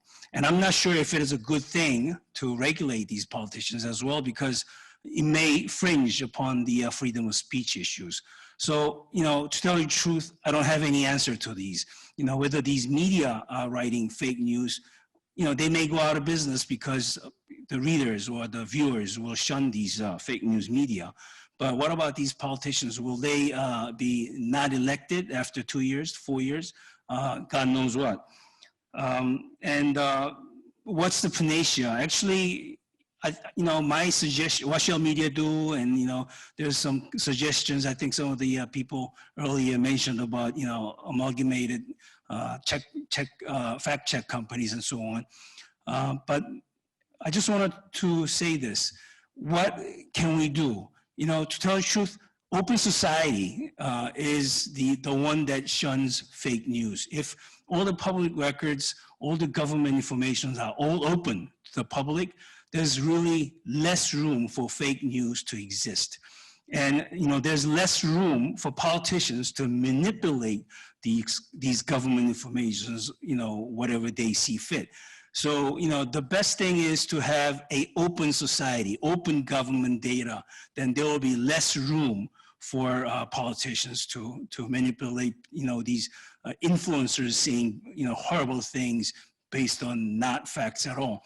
So, I believe Korea relatively is pretty free, pretty open. Parliamentarians can request government informations and they will get, the feedbacks. And based on these, they will reveal certain stories here and there, whatever they redirected upon their taste of the story, but still, mostly based on factual things. So, the best thing we should have is to have an open government, open society. The more open your government is, the less room for your, fake news to stand. Today, our Prime Minister, Chung Se-kyun, said, flood of information decreases the value of journalism. It's absolutely true. But I just wanted to emphasize other things. Flood of information is actually increasing the value of good journalism. Why? Because journalists are the ones who are doing the fact checks, who are sort of, getting all these bad stories out of the public and deliver good news to our readers and viewers. So, the role of media evermore is getting more and more important. So, the big hope I have is that mold, mold. If it's under sunshine, it will go away. But if sunshine goes away, then mold creeps back in. So what do? Make sure that your government, your society is open to the public, then you will be all set. And, I still have very big hope because I believe all of you who are here, are good journalists. We all believe in good journalism. We all believe in truth. So, Time is over. Yeah, we shall win. Thank you very much. Thank you so much, Mr. Choi, for your wonderful presentation. So now we're moving on to Q&A session. We are supposed to get this session continues through the 5 p.m. and then now it's 4:45, and so we have only 15 minutes left. And so I found many wonderful questions you have left on the on this message board, but because of the limited time, we will digest only a couple of questions you have left. So first, I would like to ask first question to Professor Lynn Wilshe from South Korea, sitting just I think my left. So how do you think about the fake news? This is a question that caught my attention, and also positive feedback from the many viewers I can see on the this chatting site. How do you think about the fake news? Would it be a great opportunity for journalism to reinvent itself? Could you answer to that question, Professor? Yes, I think the fake news gives some opportunity to kind of think ourselves, and we should be more clear and transparent about our stories. So I think it's a great opportunity to reinvent our journalism in the near future. So when the fake news come, our media is kind of prepare and prevent that fake news. So we invent a nice mechanism called fact-check. So our fact-check program developed quite rapidly. First, we fact-check by the reporter, but now we going to further to using machine, which is artificial intelligence, and then we're going to be combined to people and the machine together. So it will be a progress. And the other side, journalism should be more concerned about the public. In the previous time, the journalists just write a story without any consideration for the public. But now we should be more transparent, we should be more open, we should be more clear our stories. And we frankly accept our mistake.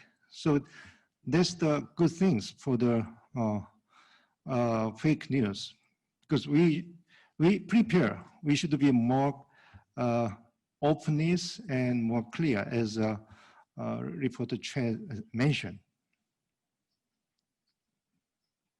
Thank you for your great answer. Next questions go to Sabina Indajit from India. The question for you is, how do you distinguish between fake and unverified news? How do you figure out the difference between the fake and unverified, which is totally different in terms of the meaning of it, the term itself? Also, what is the regulatory measure needed to figure out the two, and how to stop spread of so-called fake news?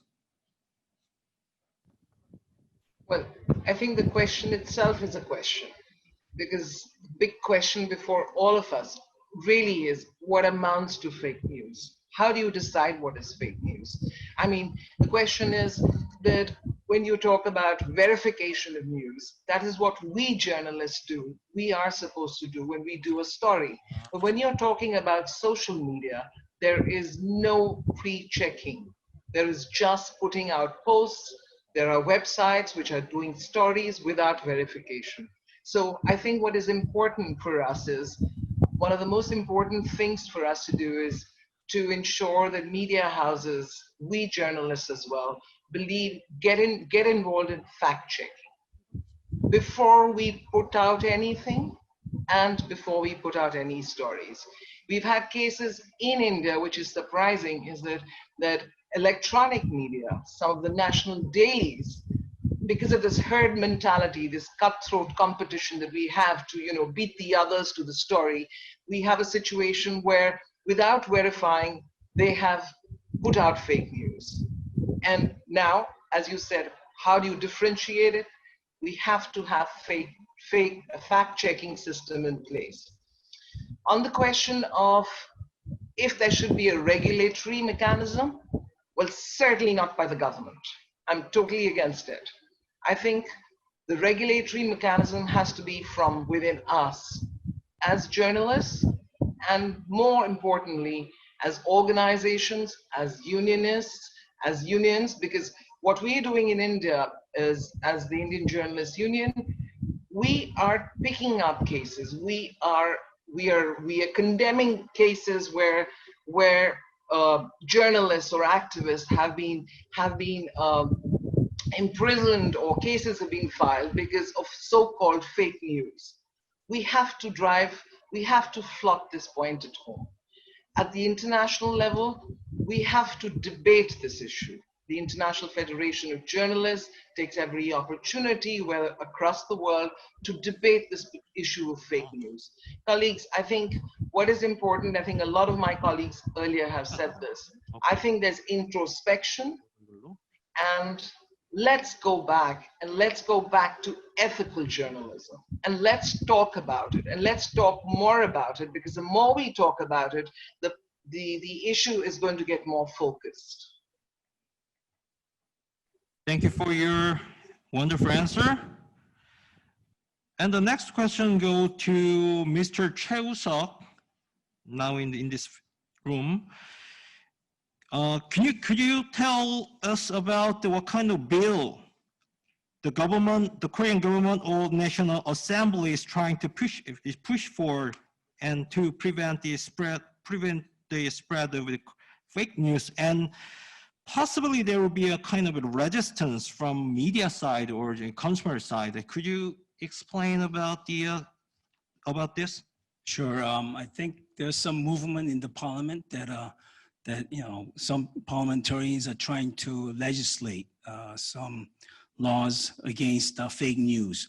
But from the media side, I think it's unnecessary, because it might infringe the freedom of speech issues. So I think the media, they should make sure that if they receive some news, whatever the source they got, the most important thing is they have to check.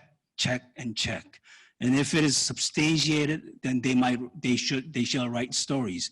But other than that, if it's unsubstantiated, they shall not run the story.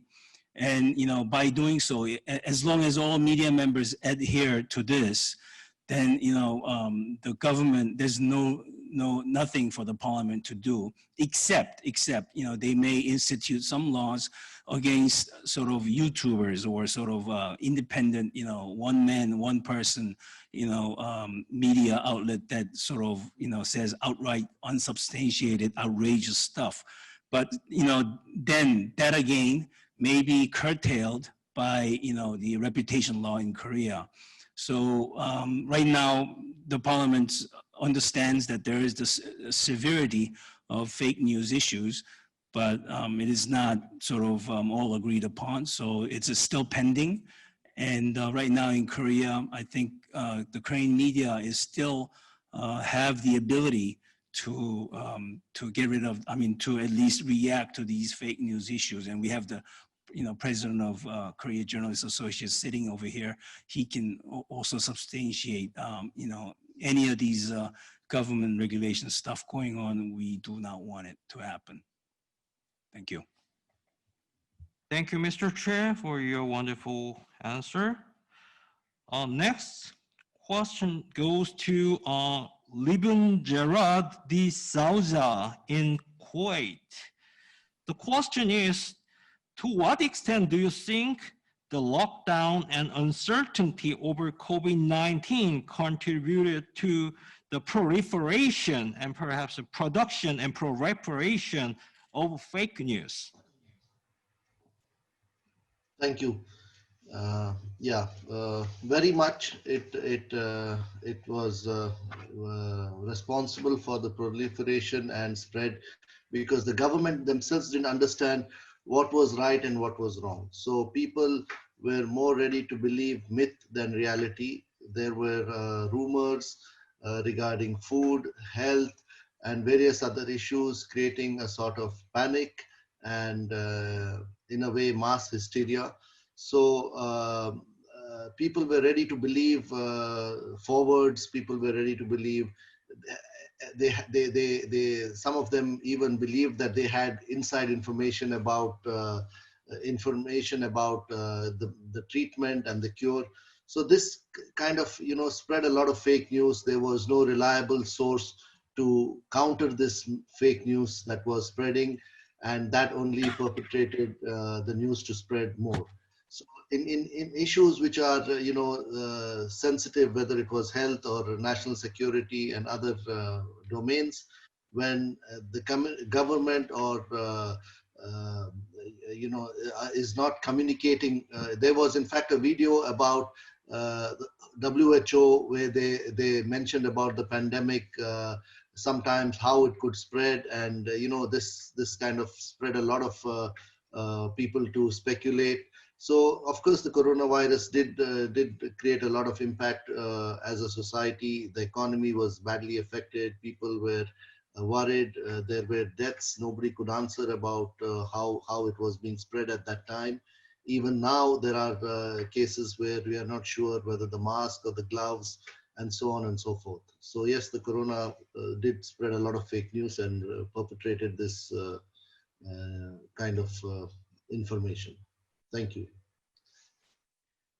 Thank you for your answer. And this will be the last question for this Q&A session. And the last question goes to Mr. Plank McNally in Ireland. So question is, as you may know, the almost all countries around the world are engaging in the uphill battle against the current COVID-19. And how do you think the possibility that this kind of concerted effort to fight the virus could compromise the freedom of speech or freedom of press or something, other principle of democracy? What's your take on that? Okay, I think obviously there's a huge amount of fake news about COVID. And it's not just on social media sites, it is now spread onto the streets in many countries. There are protests against mask wearing, for instance. People think it's a big conspiracy. We had one at the weekend, and they even targeted, interestingly, the march at the weekend targeted an online newspaper that has a fake news, or not a fake news, a fact-checking unit. It's one of the most public attempts to fact-check all news. And that was one of the targets for the hatred of these marchers. But my general point was that it's almost more, never mind the outright fake news, it's almost more dangerous. The danger is how little we still know six months on with any certainty about the virus and how it's treated.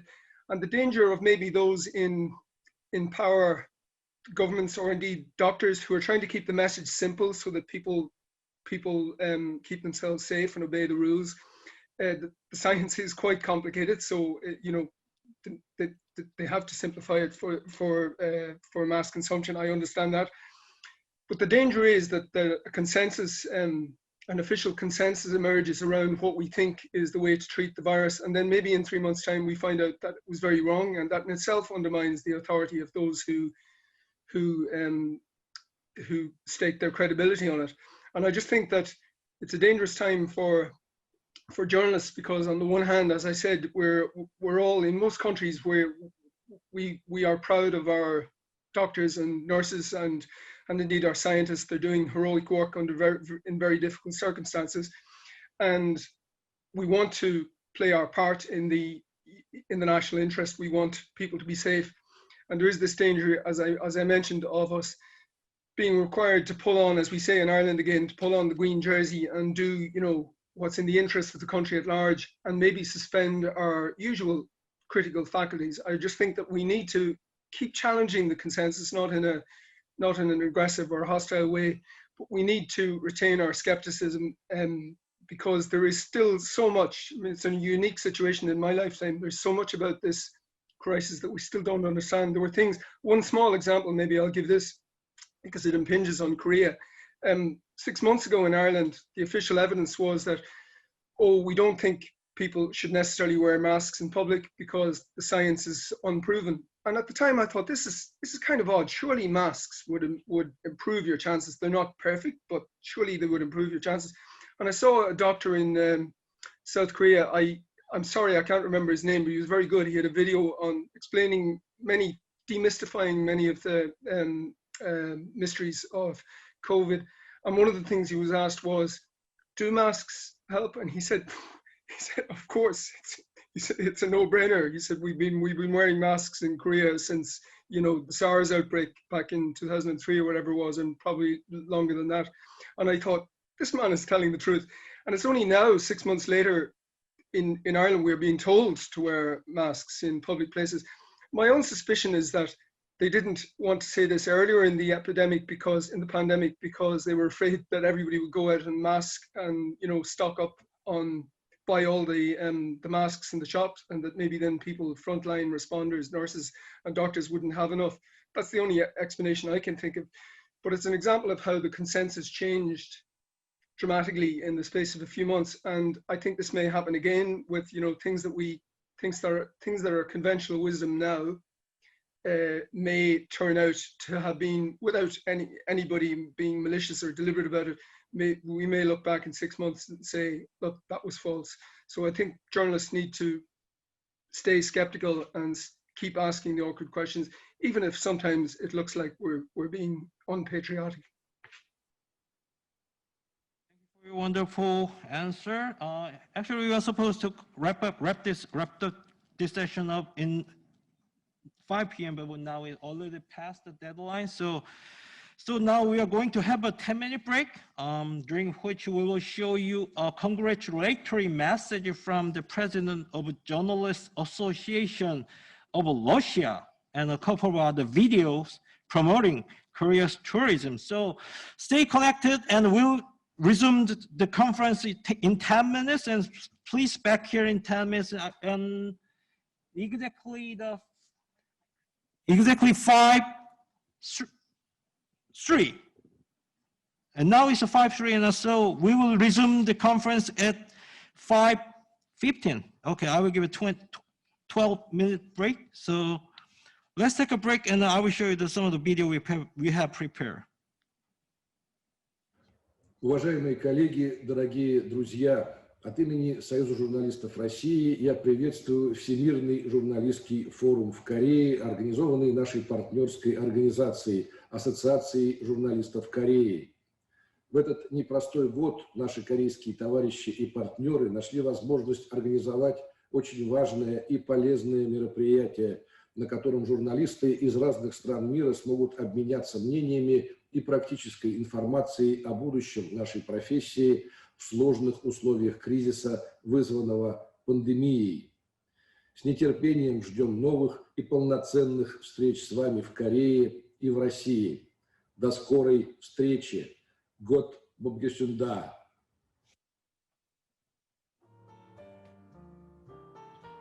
Yes, let's listen the conference.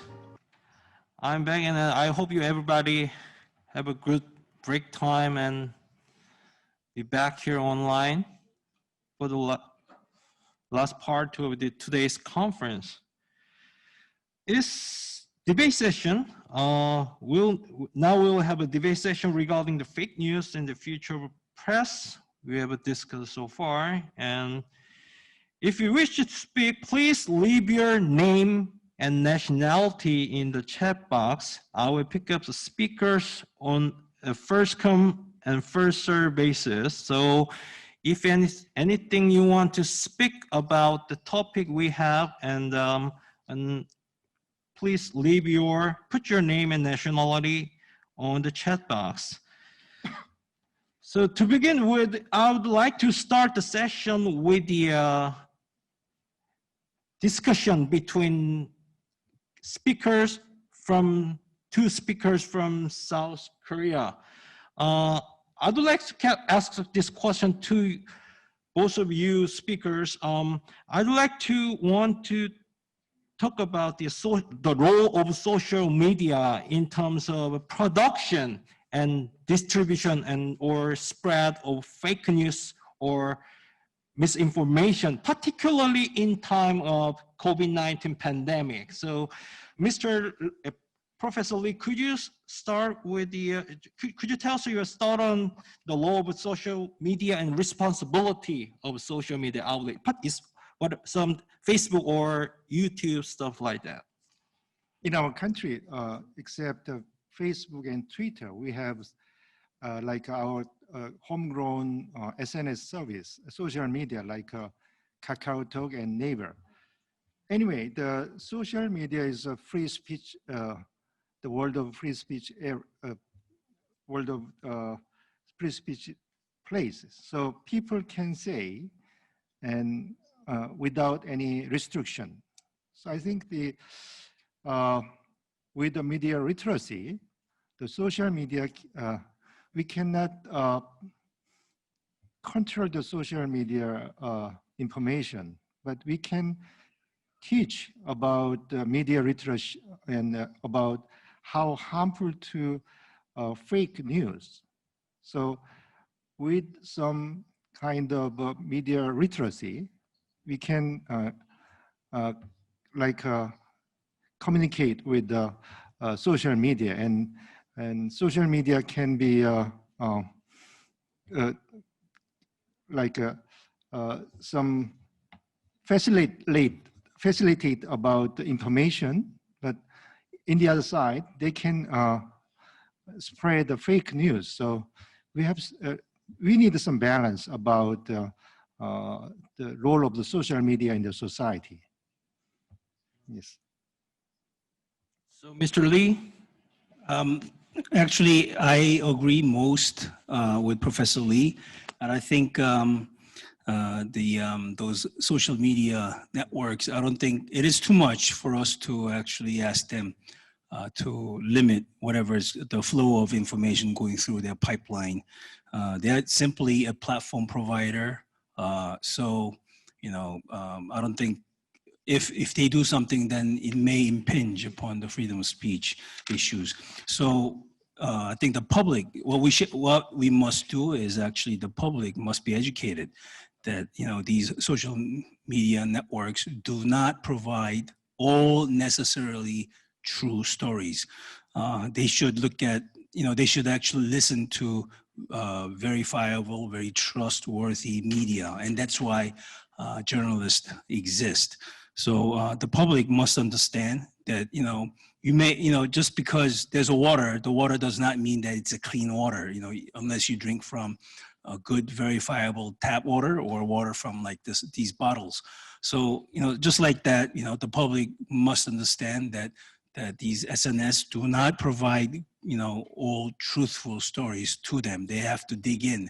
They have to go out and find out, what is true and what is not. And, that's why good journalists and good journalism and good newspapers and good TV broadcasters are existing. So I think, I would like to rather, whether it's not, maybe it's against public sentiment, but I still rather give some exemptions to these SNS companies. Thank you for your answer. We have a volunteer who want to speak about this issue. Nilima Mahul from India. Are you on the line?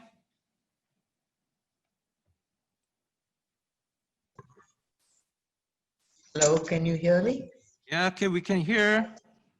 Okay, so what I would like to mention is that A lot of speakers spoke about how fake news is not a new phenomenon. What we were missing are words that were related to fake news in mainstream media in the past. And those were definitions like paid news, agenda news driven, lobbyist news, building on lies news, and many more. These definitions spoke volumes, and mainstream media was not free from all this. Social media has only made everything visible to us now.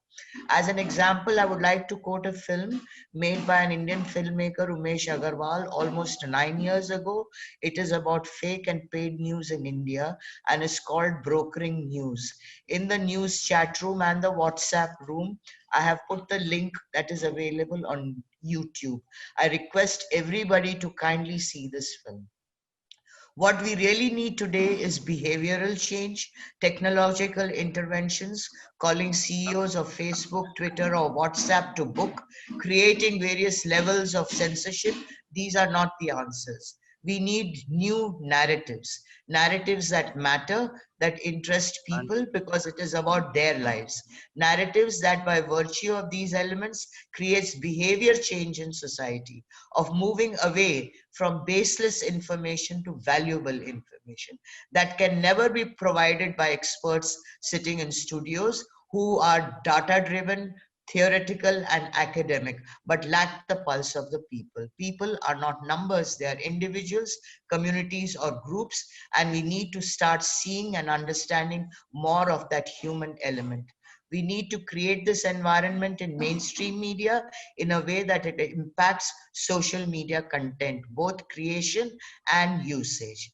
I would like to propose that the Journalists Association of Korea now play a lead role in not just promoting peace, but creating new narratives for media, mainstream, social, internet, and any other.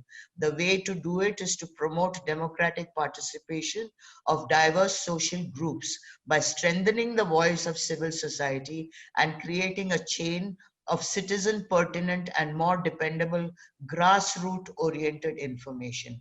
It is a concept of cross-pollination between civil society and media. I would be very happy if a task force is set up to take this ahead by the JAK. Thank you very much. Thank you for your good answer and also your opinion. And before going to next speaker, I have a notice for you. If you wish to speak, please leave your name and nationality in the chat box. I will pick up the speakers on a first come and first serve basis. So if you have any idea on a thought you want to express to other audiences, please leave your name and nationality on the chat box.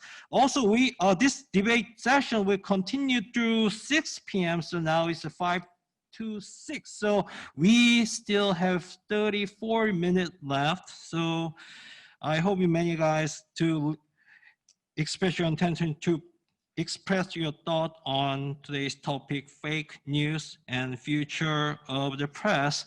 So I will give a mic to Ranjit Kumar from India.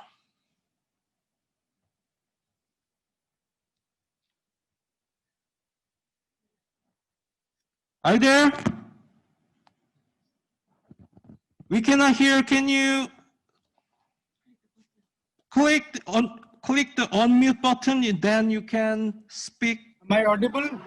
Yeah, we can hear. Everything fine. Yeah, speaking. I think the problem of fake news largely caters to social media in India. We have to differentiate between fake news that appear in social media and fake news that appear in print or electronic or mainstream media. You see, the social media account holders are not accountable to anybody. They themselves become citizen journalists and write something on the social media. Sometimes they get viral, and sometimes they are picked up by print media or electronic media also because they get viral. So the journalist bodies, I think they need to come forward and set up some mechanism to counter this fake news that takes root in social media and sometimes get picked up in print media and electronic media also. And I think about India, I would like to say that this fake news problem is not that much rampant in print or electronic media. it mainly caters to social media. And so social media managers must take note of these and try to counter these fake news that spreads from their platforms. Thank you. Thank you so much. The next speaker will be Kumber Chelai, right? From Nepal. Hi, everybody. Namaste. When we discuss about fake news and real news, this is the whole society is dominated by the social media actually, and most of the people, including journalists, they don't know, they don't have the differentiation between the media and social platforms, social media. That's also, there is a problem. So we have to understand and make the readers, the people understand that there is a difference between the media, the mainstream media, print, television, or onlines. Nowadays, it's a lot of onlines coming up, cropping up every day. And then social media platforms where people express their feelings, share their feelings, and everything, whatever they see on the road or everywhere. So that's kind of called also citizen journalism. But most of the times, what happens is the mainstream media is so overwhelmed by the social media that they pick the news from social media itself. And it's like the horse is drawing the cart or the cart is drawing the horse. The situation is reversed. Most of the mainstream media in the third world countries like Nepal, India, Bangladesh, or even in Middle East, Iran, everywhere, we are so much overwhelmed by the social media that we think, the mainstream media guys think that if we miss this issue, we'll be left behind. So in that hurry, we miss the real crucial thing, that fact check that most of the speakers talked about. So when we cannot differentiate between the overwhelming population's ideas, ideologies, or whatever, and the real news with the facts and figures and the quotes, everything, such things happen. And one of the participants, that Mr. Fernandez, talked very brilliantly about the reorientation and the new dimension of this fake news, that we can reinvent our journalism on the basis of this spreading of fake news. This is one aspect. And another aspect I want to point out is recently the Rakuten Fiber has divorced his ties with Facebook because it thinks that Facebook is spreading a lot of hatred messages and a lot of Facebooks. So if Fiber can do that, why not Twitter and WhatsApp? And even Facebook, it can do a lot of fact checking, and they are trying to do, going through the news, I can see that they are also trying to do something about these fake news. So it's we have to work together with the social media platform managers, like the earlier speaker from India said, and the media. We have to first decide on this thing, then we can sail smoothly on this, because this fake news propaganda or whatever we see, we say, it has been there since very, very long, like our earlier speaker said, since last 5,000 years. There have been the politicians, the commercial world, the business tycoons, they want to spread the fake news, but it's in our hand, the hands of journalists, we people, that to separate it between the fake news and the real news and put the facts before the audience. Thank you. Thank you for sharing your thought. And next speaker is Sabina Inderjit from India. You know, I just wanted to share what I think, which I believe very strongly in. I think Nelly has said something important. I think, colleagues, we have to understand, why has social media grown in leaps and bounds? It's grown primarily because I think somewhere we, the mainstream media, have failed the public. We have failed the citizens to inform them. In fact, I have seen, and we see, many of our colleagues here see, that information on social media, everything is not bad, everything is not fake news, but there is information on social media which we as journalists, which we as media houses are not reporting. I would cite an instance of COVID epidemic.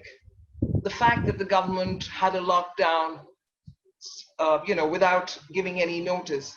The stories, the heart-wrenching stories of migrant workers walking thousands of kilometers back to their villages. This was not really, this was initiated by social media. And this was true. These were pictures which were on our phones. So my point to my colleagues and to JK and perhaps Nelly as well, I think we first have to look within, because we are failing as the mainstream media. We have media houses which are going in for self-censorship. We have media houses who have now become, these are not houses which are looking in for public service. They're looking it into a business. So we have media houses which are towing government lines. So do we blame social media altogether? No. I think we have to look within. We have to raise our voices in our media homes, and we have to say to our proprietors and to our managements that, look, we have to tell the truth and there should be no self-censorship. Because I think if we do that, if we inform the public, then we can even decipher what is fake and what is not fake in the news. Thank you for your thought. And next speaker is Pragya Saini, also from India. So I think it's, I hope the people in other regions like Europe or Latin America or Africa, the Northern America, I want you guys, people in these regions to participate in this discussion. So mic is yours, Pragya Saini from India. Right, yeah, it's another speaker from India, but what I just wanted to sort of point out is that that when we talk about social media, India's got the largest, youngest sort of demographic as well, who are consuming a lot of content on social media, and we cannot move away from that aspect. This in itself, this medium in itself has given a lot of voice to people, and it's just like what Sabrina just mentioned, right? The migrant crisis in India, where we saw so many people walking back home, right? Those were the things which were highlighted by social media, which were this has given a platform for a lot of younger people to know what's happening. They've become vocal as well. So it's not just that it's entirely wrong, because this is one medium which has democratized information as well, as we speak of it. And when we talk about us as being the gatekeepers, and I've spoken to a lot of my colleagues are very young as well, and when they talk about it, it's something that there is a moral responsibility definitely when they sort of report and when they sort of make content, but the democratization of information has its own sort of dark side as well, which is sort of manipulated. There is propaganda in it, because vested interests will always be there, and they've been there since centuries, since civilization, I guess. The way we function in our our countries, our democracies, the way governments work, there are always vested interests of corporates and stuff, right? But when it comes to information, there are a lot of people who go to social media. That's their first source of information. And for them to know whether it's verified or not, there is something that it takes, it sort of, I think what fake news does is that it sort of harps on your internalized, sort of biases. Internal biases and perceptions, when they see them happening in front of them, is when it reinforces that idea. And for them to sort of, the very fact that there are not many narratives available, or the alternate narrative available for people to even think that there is something else possible, or there is a need to for me to verify. But where am I to verify all of that? So there is, I think, a mechanism in terms of it's going to be like a very concerted effort from different agencies. And with government, I guess they need to first, I guess, a lot of governments need to shed their sort of, idea of vested interests, and people using people and, in our case, like religion for that matter, or even someone who speaks against it doesn't mean you're either with us or against us. That is the kind of thing which is happening right now, and which sort of foments the whole divide, the further divide between people as well, and the spread of hate for that matter on social media. So I guess it's something that for me, social media has given a platform for a lot of people who would have never been able to sort of even, check the veracity of news, or even come or even create content for that matter. There are a lot of people who misuse it. Definitely, it is with every every sort of platform, be it news for that matter. Looking within is something that, you know, Sabrina mentioned is a very interesting idea. But I guess for us to be cognizant of the fact that it has its plus points as well. Like it has made people aware of a lot of issues. Younger people in our country, in India, they are more vocal about what's happening. So I guess, yeah, we need to have like a mechanism where both sides of it are sort of taken into account. And just sort of censorship of every content is like, it goes against the paradigm of free speech. Everyone's got the right to say, but then fact checking and taking all the perspectives into account is something that's what is lacking. And that's about it, I guess. This is what I had to say. Yeah. Thank you for sharing your thought. So next speaker is Kesab Podo, right? From Nepal. So what's your thought you want to share with us? We cannot hear now. Hold on a second. There's an audio problem now. Hold on, we cannot hear at the moment.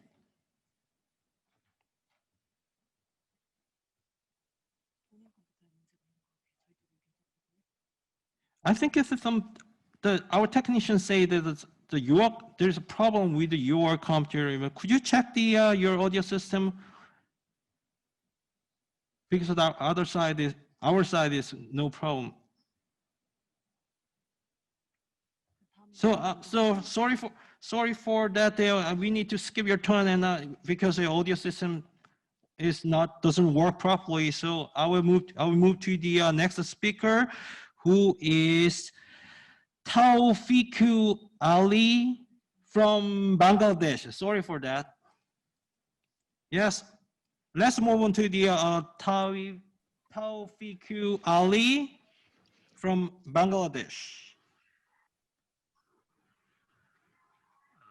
Thank you. Can you hear me? Yeah, you can hear. Can you hear? Yeah, right. Yes, thank you. I'm sorry, maybe the spelling of my name is a bit difficult for pronunciation for other nationals. It usually happens. I have been an avid listener of the entire session today since 3 p.m. Up till now. Having heard all of the participants and colleagues from different countries of the world regarding the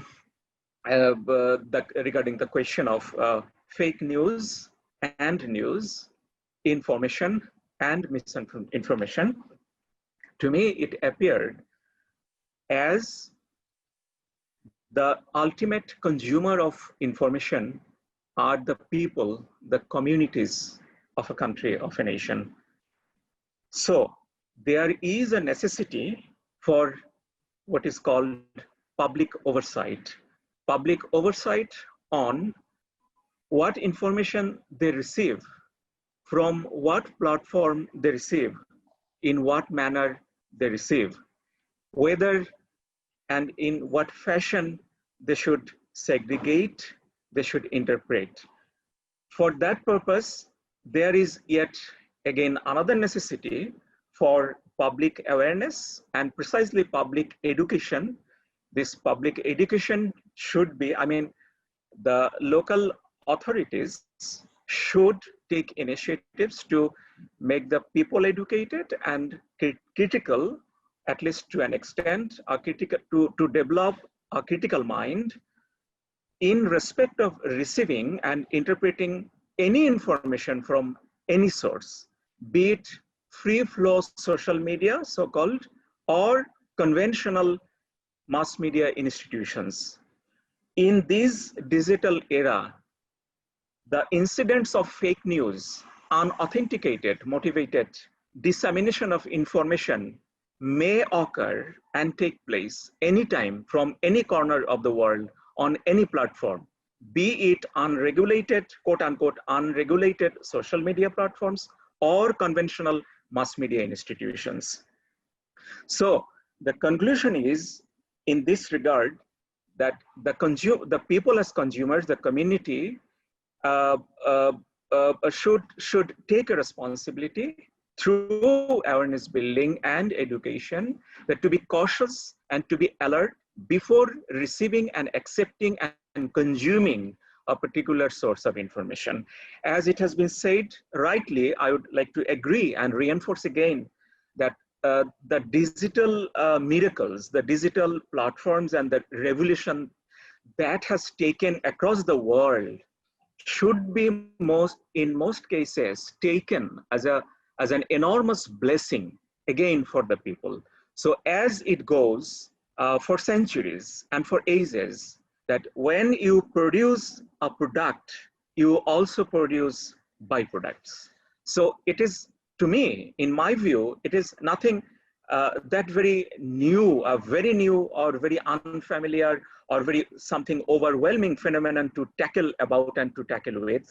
Because when you look at the products, you are also, we as human beings, we as communities, we as consumers, we as people are also expected to take care of and be cautious about byproducts. So as a means, I conclude, as a means, I think there is a necessity for public oversight and for public caution, but for that to make happen, local authorities or certain institutions, the mode may vary, the nature may vary, because there is an apprehension among the professional journalists in inviting regulatory interventions directly from the government, because that collides with the very essential idea of the professional freedom and of journalism. And governments in many cases may not have that very honest, straightforward objective of ensuring misinformation, disinformation, because including my own, I have known throughout this day, there are many societies across the world where the establishments, governments always wait for opportunities on some plea or other to regulate, to gauge, to strangulate the free flow of authentic information as well, because at times the authentic information collide governments' different political and otherwise corrupt agendas as well. So the conclusion I would like to draw, that there has to be some mechanism to educate and make the people aware, and to an extent critical view, so that they are not gullible, they do not accept whatever is scattered or disseminated in any fashion, anywhere, anytime. Thank you. Thank you for sharing your wonderful idea and insight. Next speaker is Ashraf Dali from Egypt.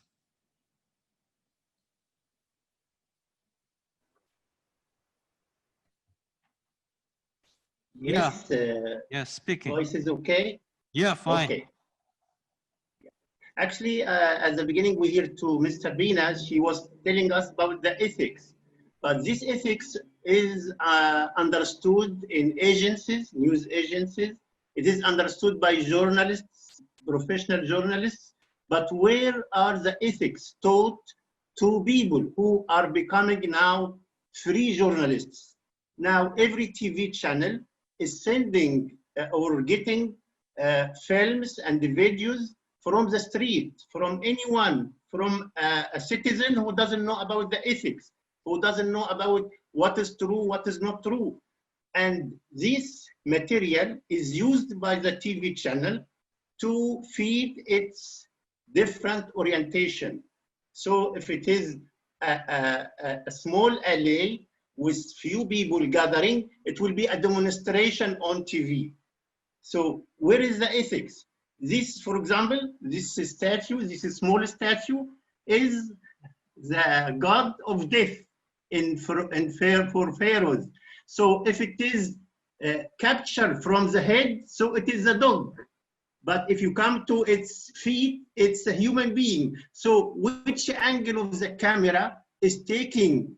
It is true that it is a human body with a head of a dog. But what is happening for these free journalists who are taking photos or taking rumors or taking snobbices and send to TV channels to broadcast for millions to become truth? So truth is not only what we know, what we see, it is what we have to control, or what we have to discuss, or what we have to check and, let us say, filter. And the ethics is to filter what is coming from those free journalists. Thank you. Thank you for your wonderful thought and insight. Before moving on to the next speaker, I would like to cast a fresh idea to, I think is worth consideration, given that it's about the artificial intelligence and robot who has the ability to write something. Recently, I wrote an article, op-ed opinion on British newspaper Guardian, and it was the newspaper described the article as one thing written by the artificial intelligence system, which is developed by AlphaGo. You may know the Go program. And when I looked through the article written by the AI, I couldn't figure out if this was written by human or AI. That means that the accuracy and grammatical, the perfection and then structure, everything was fine from my perspective. So I'd like to ask a question to all guys, including the two guest speakers from Korea. Now we see a rapid development of AI and also the AI program that is able to write something, right? This text basis. So given that there's considering the rapid development of AI, what kind of impact it will have on fake news and distribution and production, distribution and spread of fake news? So Mike is yours, Professor Lee first. Yes, I think the AI, which is a robot journalism, can detect fake news. Also, they can produce fake news a lot. So I think we consider about the human factor. Under the AI era, we need more concern about media ethics and principle of journalism. Without that consideration, AI become a monster, not the detect fake news. So we should keep in mind the human factor is very important, and element of journalism and principle of journalism and ethics of media, very important under the AI area. So we should keep watch about the algorithm of AI and keep asking to open the sources and ask to transparent to open the sources about the AI algorithm. So it can be a good things to detect fake news. Also, it can be harmful to produce more fake news. So I think the journalists should know that, and AI is not the God, and we should control about the AI mechanism, and we should ask more openness and transparency and about the AI algorithm. Thank you for your information and thought on the issue. And so any thought, what's your take on that, Mr. Lee? Well, I think, I couldn't agree more with Professor Lee. And I've been practicing journalism for the past 29 years and glad that I only have a few years left because I don't have to compete against AI. Actually, my newspaper do employ AI to write some stories, but very short stories in business sections, like basically simple datas, and AI write, today's stock market went up or stock market went down and stuff like that. So actually it frees up our journalist hands so that they can go out and do other things. But still, I think it's very limited. It shall be very limited. and I don't think AI is a panacea to all our problems. You know, and AI may aid, and I think Jack Ma from Alibaba said once. I asked him this question personally. I said, you know, what is AI to you? And he said, you know, we cannot run faster than automobiles, but we drive the automobiles. And I think it's the same logic. You know, AI may help us, help human being go to certain places wherever we want to go, but AI is not going to, you know, solve all the problems that we face. So we journalists must understand that, you know, the nature of AI, it can go anywhere, as Professor Lee said, how the algorithm is written, you know, how it is directed, you know, it may become a monster, yes. Like, you know, the big fan of SF, the scientific fantasy SF movies that, you know, sometimes you have to fight against, like, you know, Matrix or whatever. But I think in the foreseeable future, AI is going to be very, have a very limited role.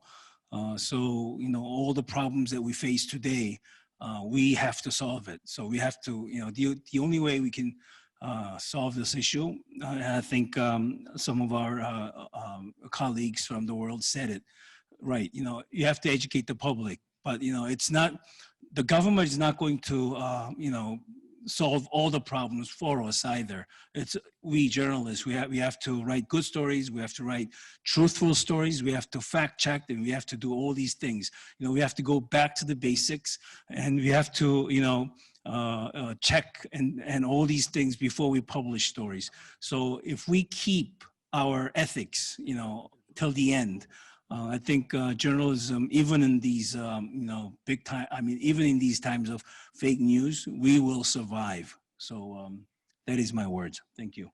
Thank you so much. Anybody who want to speak about this topic, AI and robot-based journalism, is the impact on fake news and the spread, production, and distribution of fake news. I think it's that there's two people who put their names on it, but if you are going to speak about this, I will narrow down the topic to this issue because we have only five minutes left. So I'd like to distract the topic to other side, and I do like to concentrate on this topic. So the Habib, Tony, Bahrain, are you talking about this issue? Yes. Okay, great. All right. Thank you. There's a lot of hype these days about artificial intelligence and how it's going to replace journalism the way we know it. Well, it's not really true. It's like when we heard that computers are going to replace journalists, and they did not.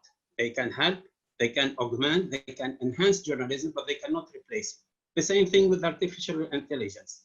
Even when we have the first experience about this editorial written by AI, we know it's not true. It's seven editorials at the same time, and then somebody manipulated them to have one final.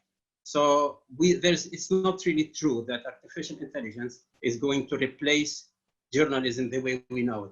It will help. It's always great to have intelligent ideas and to use them in a very satisfying way to enhance the whole journalist experience, but there's no way they're going to replace journalists.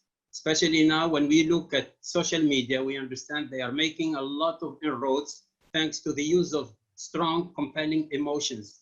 And with emotions, social media is going ahead of journalism, which does not really get into emotions a lot.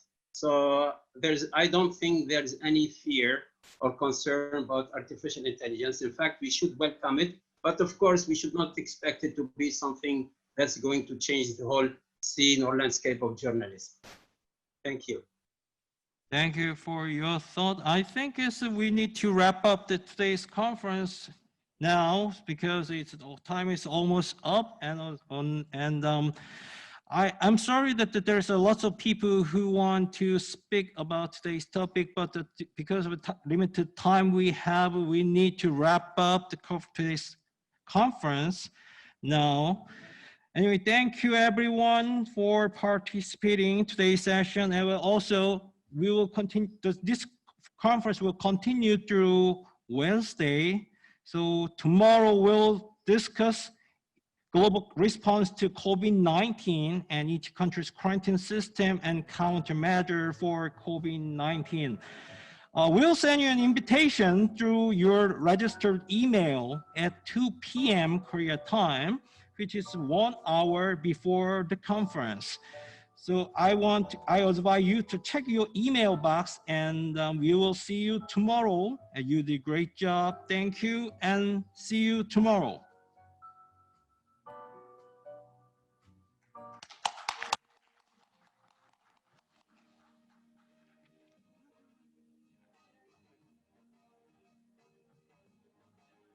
오, 야, 힘들다.